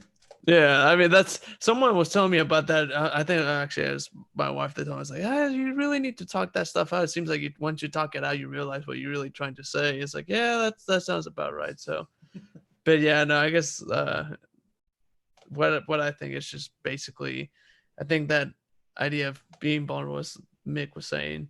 Yeah. I think people seeing you for who you are right out the gate, as opposed to actually getting to know the person and then eventually opening up and really showing who, your true colors. I don't know. I feel like it's just human nature to do that. Not everybody is as open and I forget what the word is, but No, you're right, like extroverted. Extroverted, yeah. So I'm definitely not. I can be extroverted, but it's just on occasion. I mean, it's not. If you feel like things are clicking, you get to know. It's just one of those situations where you feel like you get to know people. But yeah, once you get, I feel like, I mean, and I think everybody that's been doing YouTube videos kind of feels the same way. As like, once you get to a point where like, I'm just doing this for the heck of it, and I'm really enjoying myself. Like, who cares what everybody else thinks? So yeah, I think you're right. It's interesting, man, because people who are on YouTube, I would say especially moto vloggers, because motorcycle riders spend a lot of time by themselves anyway. Yeah. So I think we have an introverted piece to us, but then there's that extroverted piece that says, you know what, I'm going to put my thoughts on video, and anybody in the world can click on it. And you open yourself up for ridicule. You open yourself up for people to say, that dude's weak, or he's full of crap. Or you open yourself up to meet a lot of cool people, to get a lot of friends. I mean, it could go any which way. And there's so many things out of our control. Like, to put yourself out there like that, it takes a special kind of weirdo to do that. For real. I think it's definitely one of those things where, like, once you realize that you're not gonna make everybody happy, period. There's nothing that you can do to be fully liked by the whole entire world. Once you get past that, I feel like it's a lot easier to just, screw it. It doesn't matter what I do.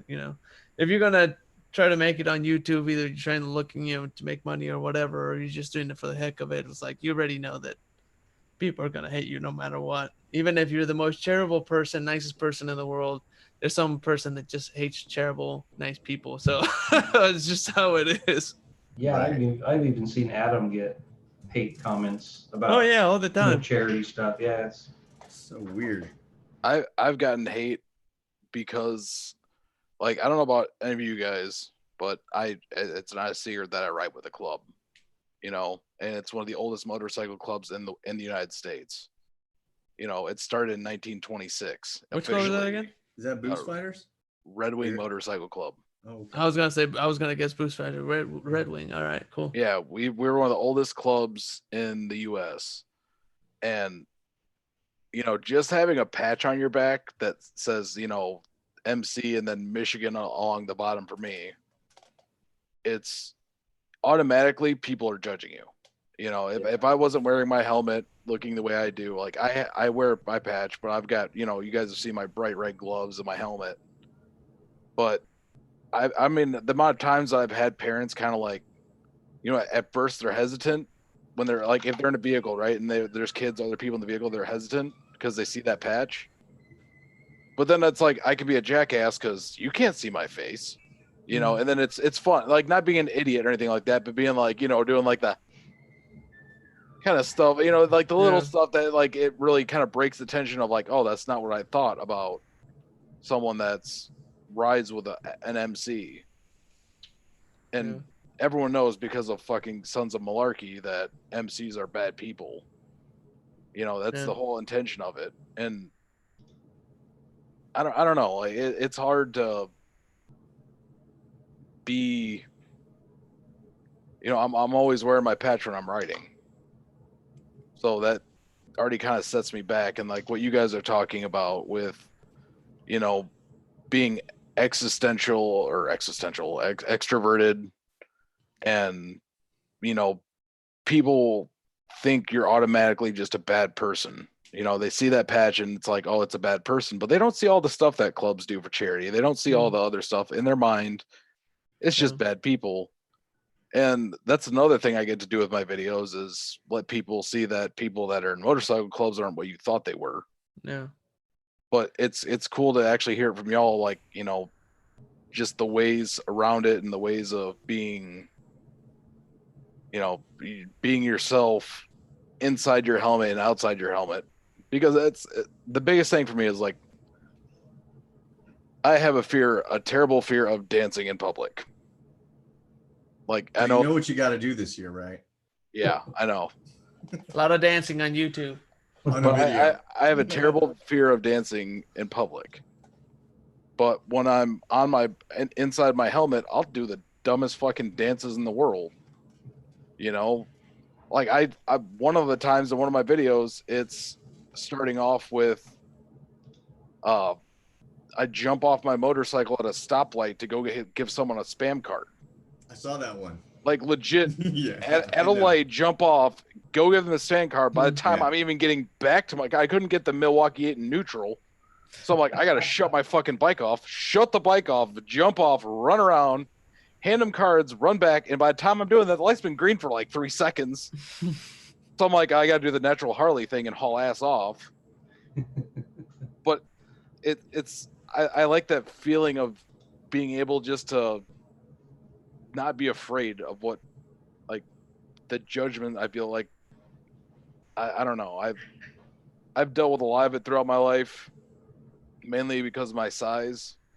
And, you know, even from personal people, like I get that whole size thing, and it's like, I'm whoever the fuck I want to be, you know, under my helmet. And eventually, like Blacktop said, you know, that'll come to be the same person. But until that point, I'm deathly scared of dancing in front of people. So I guess that's something that's got to happen. I don't have the balls to wear an Elvis costume, jump over a bike, and start dancing.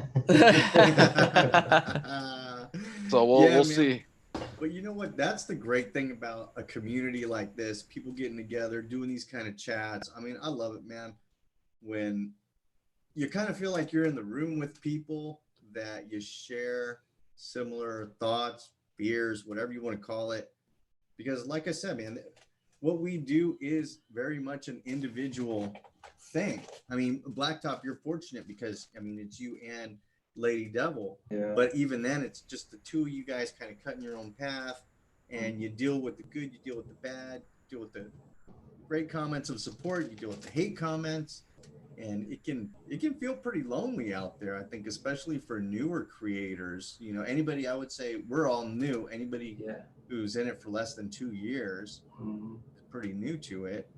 And shit, guys, I have seen so many people that started off pretty good, and then they lost their way. They started second guessing themselves. They switched this, they switched that, changed the name, changed the format. Next thing you know, they dropped right out. Yeah. And that's okay. I mean, it's not for everybody to do long term, maybe. It's good for me. I don't know if any of you guys have seen my video this week, but it's basically a direct response to all my hate I was getting on my Sturgis video. And it's just a little thing. I was talking to Deez, and then all of a sudden I got some inspiration or whatever. I don't know if it was you, Tom, or what, but I just started writing some shit down, and then I just made a quick video out of it. And it was basically just me being vulnerable and trying to loudly process what my brain was hearing and reading and all this stuff. And it's cool for me to know that you guys, you go through the same thing. Like, yeah, I felt pretty alone, you know, last week over the whole deal. And you know, you guys, so it's cool, you know, you're all here and you're all dealing with the same shit. Yeah. And yeah, that's cool. I mean, there's one face that we put on YouTube, and sometimes, you know, when you make a video, it's often because you're having a good time, you want to share that, or you're at a cool event, or, you know, you go to a badass little restaurant. You know, I see yours, Blacktop, where you guys are like sitting outside, having a couple brews. I mean, it's awesome. That stuff makes good video. And I think the more that we see that, we forget that there's also a side that I'll speak personally. There's also a side that can get very dark. There's also a side that can be insecure sometimes. There's also a side that can second guess. That's everybody. We don't always see it on video though. Yeah, a lot of people don't put that out there. Yeah. Hey, Blacktop. Yeah. I got you. Pay attention on Tuesday. I'm gonna make a video specifically for you, and it's gonna be funny as shit the way I'm gonna do it, because I'm gonna address hate comments in a funny way, and I'm gonna see if you can grab onto it. I might be like, hey, this is something we can do as a community, a way to address it. Do it. But I think it'll be funny. But you know, 'cause it just came to my mind what I'm gonna do. It'll be funny just to, like, you know, give us a way to address the hate without giving them the power. Yeah, absolutely. You know, and I think that's the biggest thing, is like addressing hate, not giving them power. But usually, go ahead. Sorry. No, I mean, go ahead. I was just gonna say, usually my hate comments, I know, it's probably best not to reply to them, but I'll reply something funny or just try to be a goof just to make them kind of feel like an idiot. Yeah. No, and you know, I'm gonna use one of the big TV people that has a show. I'm gonna use his way of doing it, and that's gonna be funny. But you know, I'll be on the lookout. I'm looking forward to it, because like I think it'll be pretty good on the way I do it. But I mean, it's so hard with like the hate, like I said, like, you know, Matt Laylaw talked about this. You know, I experienced it.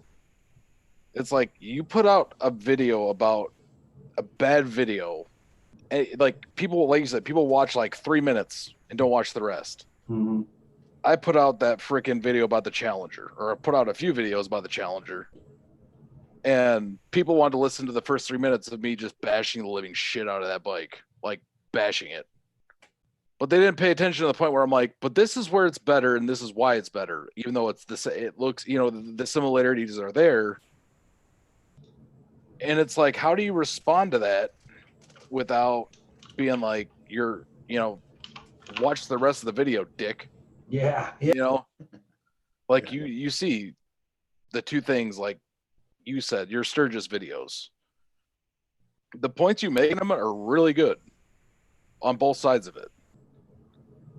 But people want to concentrate on the reason Sturgis, and they're like, oh, you know, it's, and you see comment, it's the heritage of it's, you know, something you have to do. And it's like, but you're sitting here ignoring all the things that are shit. So someone that may not be a fucking Todd wearing all leathers, going to there, you know, this is what to look out for. Because you get a lot of stuff there. I mean, one of the biggest things that people don't realize is you get a lot of bigger clubs that go to Sturgis. So just be careful. Watch what you say. Don't be an idiot. Yeah. Because it's not like joking around with the wild hogs that are riding around your neighborhood. Right. It's playing with people that it's playing with, instead of playing with like gasoline, you're playing with a fucking nuke that can go off. But all the people that watch your videos are going to be sitting there looking at it from the standpoint of, oh, I'm a seasoned Harley rider, and this is something I've done 12 times. And you've only been there once or twice, and you're just looking at this perspective. And it's like, most people are not going to go to Sturgis repetitively. Like, the reason I'm going out there this year, because I wanted to go out there, is because it's the 80th. Right. You know, I'm going to go out there for the big celebration. And I know I'm going to be getting into, you know, what it is, and understanding, you know, based off of your videos, what to look out for. I have a friend that's gone, I think, 17 times. It's more than me. Well, I mean, this guy's been riding forever. Yeah. I think his first bike was a fucking knucklehead. But dang. Yeah, he bought a knucklehead brand new. But Talk about some age. But that's what it was, is like, you know, we have to figure out a way to address people. And like CO SGS put in the comments, he's like, there's a big difference between being constructive criticism and being a douche, though. And it's like, we have to find that line, but sometimes you have to be that douche. And unfortunately, those kind of videos get views too, of you being a douche to the assholes that are keyboard warriors. Yeah. You know, except that Indian is Polaris. Sorry, sucks to suck. It's a fucking Polaris rebranded. Like, deal with it. But you make good content, you're gonna get, like I said, you're gonna grow, you're gonna get more hate. But also, I think the biggest thing that determines the way we are is how we address the hate that we get. Yeah, people don't know. Go ahead. No, I was gonna say it's never gonna stop. I mean, you're always gonna have those haters. It's like John said when he was on. The bigger you get, the more views you get, the more subscribers you get, and the more hate you get. Mm-hmm. Well, my subscribers they're awesome. They're all really cool people. They're all down to earth, like they just want to chit chat kind of thing, and it's great. And I love interacting with them. But when you get one video that blows up, then you get all that other pool of people that they're not your subscribers. They don't know who you are. They don't know what you're about. So they don't have any problem telling you what they think. Yeah. I got a guy called me a rub the other day, yesterday or day before. And I'm going, what? A rub, rich urban biker. Oh. And I'm going. Sorry, I've never heard. Yeah. It's like the dentists and the doctors that buy Harleys and trailer them to Sturgis and ride them around. But I don't normally get pissed off, but I work way too fucking hard to be called a rub. Yeah. But the person that said that's probably that dick that's like, I've been writing for 50 years, man. So I'm kind of a creeper. And he used his real name. Oh, Jesus. That's I looked him up. He's in a suit and he's got a big camper. And no way. Yeah, dude. Gosh. It was funny. I just got it. And so after I looked him up, I was like, okay. That's when you just comment like, thanks, Steve. Yeah. How's that camper going? That $60,000 camper, you urban douche. I thought about it. And not only that, I mean, come on, it's all relative. I saw somebody do a video about rubs, and I wasn't trying to be a dick or anything, but I commented back. I said, do you realize that in some cities like San Francisco, if you make $100,000 a year, you might be barely making it. Yeah, you're barely in the middle class. So it's all relative, man. And I hate saying this because I want to disagree with it, but the rubs are keeping Harley alive right now. Yeah. That's true. The baby boomers are the ones paying the bills, baby. Yes. Yep. That's why they make them CVO trikes. Mm-hmm. I'm telling you, man. Bikes, man. Yeah. 50K all day. My favorite is the guys that comment on my videos. They're like, "Oh, you're just that Harley guy." And it's like you look at the if they have a video on their channel, it's like, check out my new Can-Am. I'm like, oh, don't even fucking start, dude.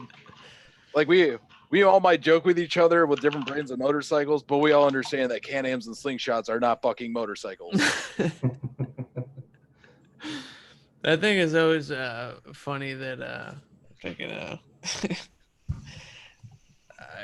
man, it's just people that always feel like they know everything about motorcycles, and then you look at their content, or they just don't have content at all. But you look them up and they're like, they'll call you a noob or whatever. And it's like I've been in this industry for a while. It's just kind of like, this is knowledge from other people that work in the industry. And when they contradict what you're saying, and it's not because something that you're proud of or self-grandeur or whatever, but they'll make a comment that's completely erroneous, and it just, I don't know, that's when that pisses me off when they say like what I was talking earlier, like someone told me that I made a video on Heritage or something like that on one of the pages that I when I was doing the YouTube stuff for the other two dealerships, and I was just kind of like, someone says like, oh yeah, the Heritage does have trailing forks. I was like, no, you moron. That's fucking monoshock. Exactly. It's like saying like touring bikes have monoshocks. I was like, no. And then they'll blast you, and they just keep going at they start clicking on your videos, and then just kind of blow you up, and it's just kind of everything that you're saying is completely wrong. I don't know. That's what it pisses me off. I was like, at that point, it's like, I'm just gonna ignore you at this point, because You're an idiot. Yeah. No, that I was. So you were asking about the 128s with the Milwaukee 8s, right? Oh yeah. By the way, awesome upgrade. Totally recommend it if you don't want to care about your warranty. Oh no, okay, low key between. Oh, I guess we're still live, but whatever. My Heritage is. I'm working on getting I have a 128 kit that might be going on my Heritage. Dude, What I was talking to you about, and you said it was like it's gonna be worth it beyond belief. Oh yeah. By the way, the 128 that I did a review on was on a Heritage. Yeah, I saw. Though I got excited when I saw that. Dude, that is the most smooth power delivery you'll ever get on a Harley. It's absolutely unbelievable. But that I think I sent you on Instagram that I told you what that video I put up of drag racing. Oh, that 128 has a twin cam crank in it. It's a built motor. Yeah. Oh yeah. And it is a 10-second bike. It's a 10-second street glide. That's crazy. It will wheelie all the way down the track. And it's like, I put out the video talking about how that the Milwaukee 8 has an A and a B motor. Like, they don't call it an A motor or a B motor, but the actual crankcases are different. Mm-hmm. And the only reason I knew that is because I saw them torn apart. Like, in a shop, like the guy had his bike torn apart. And we were looking at mine, and it's just like the crankcases are different. So it may not be exactly what they want to consider an A motor and a B motor, but I know that the touring models have a single counterbalancer. I know that the Softails came with a dual counterbalancer, and I know that the crankcases are different, so that's why the sumping issues are different. And based off of information I found from other people, other sources, not just me looking at it. Yeah. But then you get the guys that are like, oh, there's no A motor and B motor. You're fucking out of your mind. I'm just like, and the one guy's just call it that, yeah. And it's like, he's like, well, how do you have this information? Like, I commented back, like, I've seen them torn apart. And he's like, no one's torn apart in Milwaukee yet. I'm like, you're out of your fucking mind. Like, yeah, there's no such thing as when people. That's what cracks me up. We're like, oh, they're too new. No one's ever torn apart. It's like people have too much money in this country. Of course, they've been torn apart and built already. It's like that 151 that came out like it was literally like right after like they came out with the Milwaukee 8. Another Drago and Leading Edge. It's like 151 right out the gate. Like that's insane, but people have money and people can make it happen. So that bike, that Milwaukee, that 128 is what it is right now. Well, it's getting bigger now, but like he bought that bike off the floor, brought it back to the shop, and tore that bitch apart, like gone. And it's like, I was talking to because the team I race with is Michigan Baggers Racing. Yeah, and the owner, one of the owners of the team, is really good friends with Frank Drago. So he talks to him all the time. He has had custom parts made for him by Drago for that bike. That's pretty awesome. And that thing's a fucking monster. But there's so much power in that M8. It's just ridiculous, man. I put a freaking Power Vision on that bike with a stage 1. It makes a huge difference. Just opening it up makes a huge difference. It's ridiculous. It went from being a, okay power bike to once you put a tune on there, I had it on a dyno and it was putting out, 102 horsepower and 112 foot-pounds of torque. Mm-hmm. And I was in disbelief. I'm like, there's no fucking, like, it's a factory motor. There's no way it could be putting out that power. Yeah, what amazes me is that like what used to take you 10 grand to do on a twin cam to get certain numbers, it takes you like half that, 5 grand, and you're already like 140, 150 horsepower in torque. Like that's insane. That's amazing that you can afford you can actually afford getting those numbers on M8 as opposed to a twin cam. Well, whatever Redshift did, their cam they brought out basically turned that M8 into a monster. I don't know what the hell science went into that, but yeah, it's pretty. They definitely left a lot of potential in that motor. That's for sure. All bikes before 2015 are junk. Yeah, depends on what you mean by before Ultras 2015. and Road Kings. I think like right after 06, No. 06 went into the 96 cubic inch and they got rid of the 10 cam bearing. That's when motors weren't as reliable. Like the 88 cubic inch, like not the earlier ones, but like the later 88s, those were the good ones. 5-speed, those 5-speed transmissions are freaking bulletproof. Sorry, I don't care what anyone has to say about I couldn't resist taking a shot at Blacktop and D's on that one. What year is your Fat Boy D's? 07, up ahead. So I got right in there with them. Dude, when Iron Cross Racing said go, that Fat Boy has a power to weight ratio that is pretty dang good, man. And if you look at his video, he caught that race, and you can see my wheel ahead of his. He won't admit it. But he's got a good I'm power gonna have to ratio. shoot him a message real quick. Ask him who won the race. That's It awesome. was a good one. But yeah, man, I mean, it's good for what I use it for, man.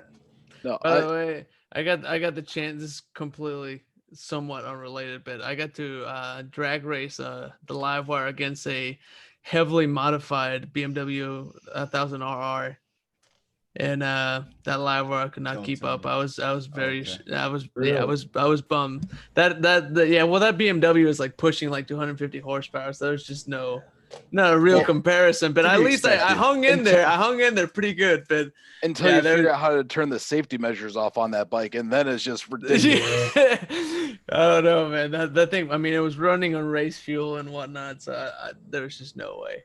Okay, that just sounds like he spent $60,000 on. It's a very expensive motorcycle. Let's just say that, and I couldn't keep up with. I mean, I stayed in there with it, but I mean, that was just ridiculous. But anyways. No, I mean, I tell people that, man, like they get the Heritage or they get a Milwaukee 8 and they're like, I need to do all this stuff. I need the stage 2 immediately. And I'm like, I look at them like, you just need a stage 1, a proper stage 1 on that bike. And when I say proper, I'm not talking Harley shit. Yeah, I'm no, talking actually, aftermarket stuff. Aftermarket stage 1 stuff. I was like, you do that and you will obliterate most. Oh, yeah. Like, and absolutely. I pissed. Oh, sorry. Go ahead. No, go ahead. Go ahead. Oh no, I pissed off a dude that had a twin cam. Was a freaking 110 with a cam in it, and I had a stage 1 on my Heritage and just walked him like it was. You know what cracks me up now that you say that is like the amount of times like that I've had people say, "Oh, my lowrider S 117 would absolutely smoke that Milwaukee 8." I was like, no. It's like you can say whatever you want, but it's just no. It's kind of it's proven you just can't do it, man. Immediate torque. Oh yeah. The twin cam was great for a lot of things, but the M8 is just so much better. See, I was gonna stage 4 my Street Bob, but now you guys are making me second guess it. If you're gonna do it, do a 120. Yeah. Yeah, but not the Screaming Eagle 120. No, do an SNS 120. And yes. If you're going to spend that money, do an SNS 120, which will probably cost you just as much as like a stage 4. And actually maybe even a little bit less. And you'll see way better results because Screaming Eagle parts are Screaming Eagle. Yeah. Well, you guys ever heard of Fuel Moto? Oh, yeah. They have awesome products. I was going to go up to there. I bought some stuff from them and I kind of like them. They're pretty cool guys. They're really supportive of their customers. So I was going to take it up there, but I don't know. I'm serious, man. Like if you're going to do it, a 120R kit from them will be more than, because most of the time their kits, they use SNS jugs. Mm-hmm. And so like I was explained to by the guys I race with, he's like, there's 100 different brands, but there's only 5 companies that manufacture them. Yeah. So it's just the spec that changes for the brand. Right. Yeah. And so, I mean, a 120 kit on that bike, you would see and have so much fun. But if you put a Scream Eagle, like a freaking yelling chicken kit on there. Yeah. Yelling chicken. That's good. No, like John Maxwell made it. No, John Maxwell made a great video. He was like all excited. He got those Tab Performance mufflers and then put the stage or the tune on there from Harley and the air cleaners already on the 114s. And from the factory Screaming Eagle street cannon, or not factory, but the Screaming Eagle street cannons to the Tab Performance mufflers, he hasn't done anything with yet. But from the factory to the Screaming Eagle, he paid $600 is what it would cost a person to have it done, and gained 1 horsepower. Jeez.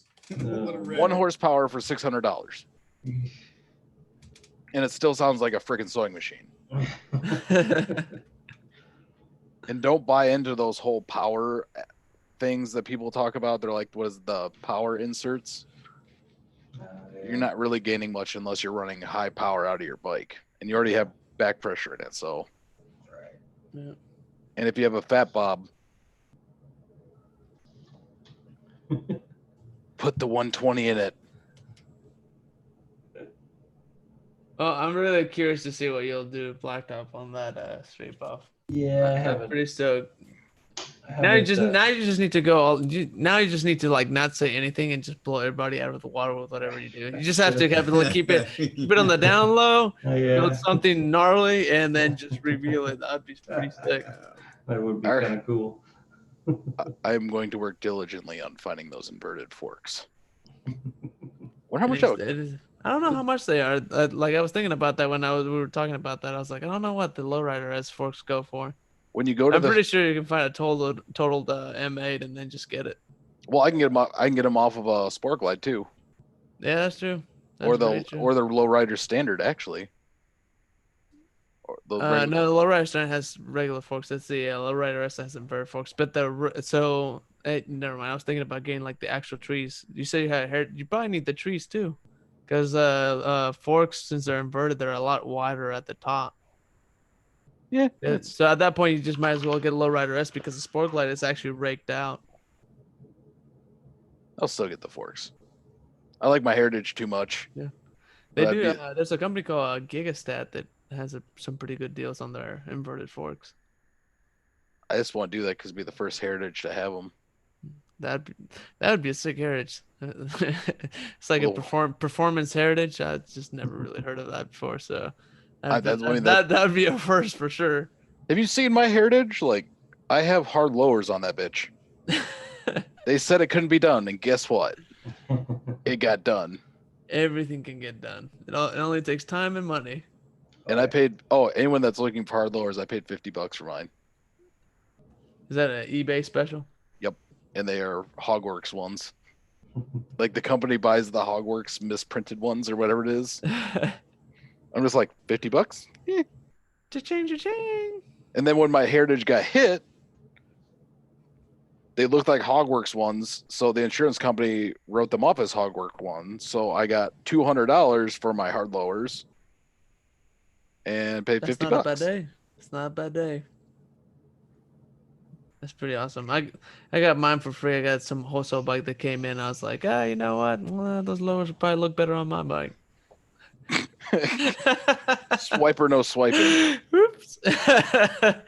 Yeah, I think that's like, in my mind, the best benefit that I have out of my job is that since I handle all the wholesale stuff, every once in a while something comes in. I was like, you know what? I'm not gonna get any more money for this bike than if it has or doesn't have this particular part. So why? I can't figure out why Harley is charging so much for the T-bars that go on the Lowrider S. The risers or just the full T-bar?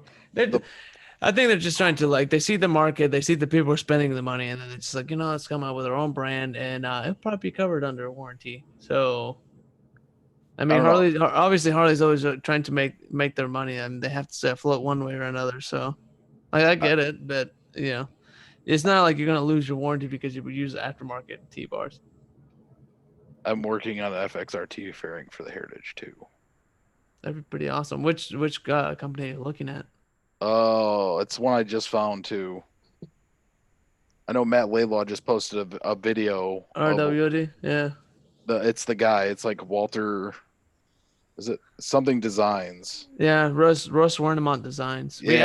So the first lowrider that we built, the first soft lowrider that we built, we had to make a bracket because they didn't make a bracket at the time. And that fairing is actually pretty solid. It's a little bit more expensive. You still have to do body work on it if you're gonna get it painted. Then after that, we use JD Fabrications, which But you guys, what a pile of junk that was. We had to do a lot of body work on it. you guys use JD Fabrications? We used it on a FXR King that we built recently. Really? Yep. Do you know how I found them? How? They're fucking handguards. Oh, really? Because they make parts for it's basically what, dynas and stuff. Yeah. And my brother found them for their handguards, and it's like he called them when he ordered his, and he's like, "Hey, my wife's going to take him to the post office right now," and it's like it's a mom and pop shop in Oh California. yeah, no, it totally is a mom and pop shop. We ordered a whole bunch of parts for them to build our Road King build, and we had to send a lot of those parts back because they were kind of subpar, which is a bummer because I mean I don't want to. I wish everything American made would be awesome, but this particular time it really wasn't. It was really a bummer. So I mean I would love to recommend them, but they kind of failed us on our last build. So and next we're about to check out Deviant Designs, which that should be fun. So. Yeah, I'm just looking to piss everyone off with my heritage to make it not a heritage anymore. Well, that'd be cool because you already have the passing lamp, so you can just get the RP passing lamp attachments and really do like an FXRP kind of a thing. That'd be pretty dope. I'm working on things, but once again, it comes down to time and money. So little communication with the company to see what happens. Yeah. Cha-ching. Yeah. Cool, man. Well, I think this brings us to midnight my time. I think you're right. It's midnight my time too. Get ready to wrap this puppy up. Dude, this was awesome, man. I think we got a real good crew out here today. This was great. Dude, Blacktop, thanks for coming on. Mick, Lugnuts, this was awesome, dude. Yeah. I'm actually thinking about riding down to San Antonio sometime soon, so I need to hit you up, you and Iron Cross. Well, brother, let me tell you what. After Friday, I am off for the rest of the year. So if you do, come in the next 2 weeks, dude. I need a quick little road trip, man. I just need a quick little getaway. Well, I need to ride my bike. Let me know, man. I mean, shoot, even if you want to meet up in Austin, DeSoto, I mean, whatever. You never want to meet in DeSoto. Come on, man. Well, they gotta have you'll get shanked anywhere. It's true. You'll get shot or shanked in DeSoto. I'd rather meet you in Austin or San Antonio. I'm willing to make that 5-hour ride instead of meeting in DeSoto. San Antonio is a weird place, just for the record. It is, but it's kind of cool in its own. I dig San Antonio. It is. I was down in Fort Bliss for a little bit. That place is fucking weird. It's got a weird. It's got an interesting culture to it. Yeah, that's true. The city feels like a small town, but it's actually kind of big. But anyway, man. Hey, look, I'm gonna make sure to reach out to you guys on the next one too. And it was cool, man. I mean, we had a lot of good discussions today. We did. Actually, yes. A lot of good people in the chat. So much for your schedule. I know, right? I'm glad we did it. Shoot. John Maxwell jumped in, so. I know. Keep it all small, and then freaking John Maxwell calls. That was cool. Yeah, I can't believe I asked him what he's wearing. Like that's a first. Like I didn't even know what the fuck it was, and it's just like, what are you wearing? Oh shit. It's biker Jesus. It won't be the last time. No. All right, man. I'm gonna see you guys on the next one. If I don't see you before then, have a good Christmas, guys. Y'all too, man. Merry Kwanzaa, Christmaka. That's it. There we go. All right, peace out, y'all. All right, see you. All right, y'all take care, man. All right, later.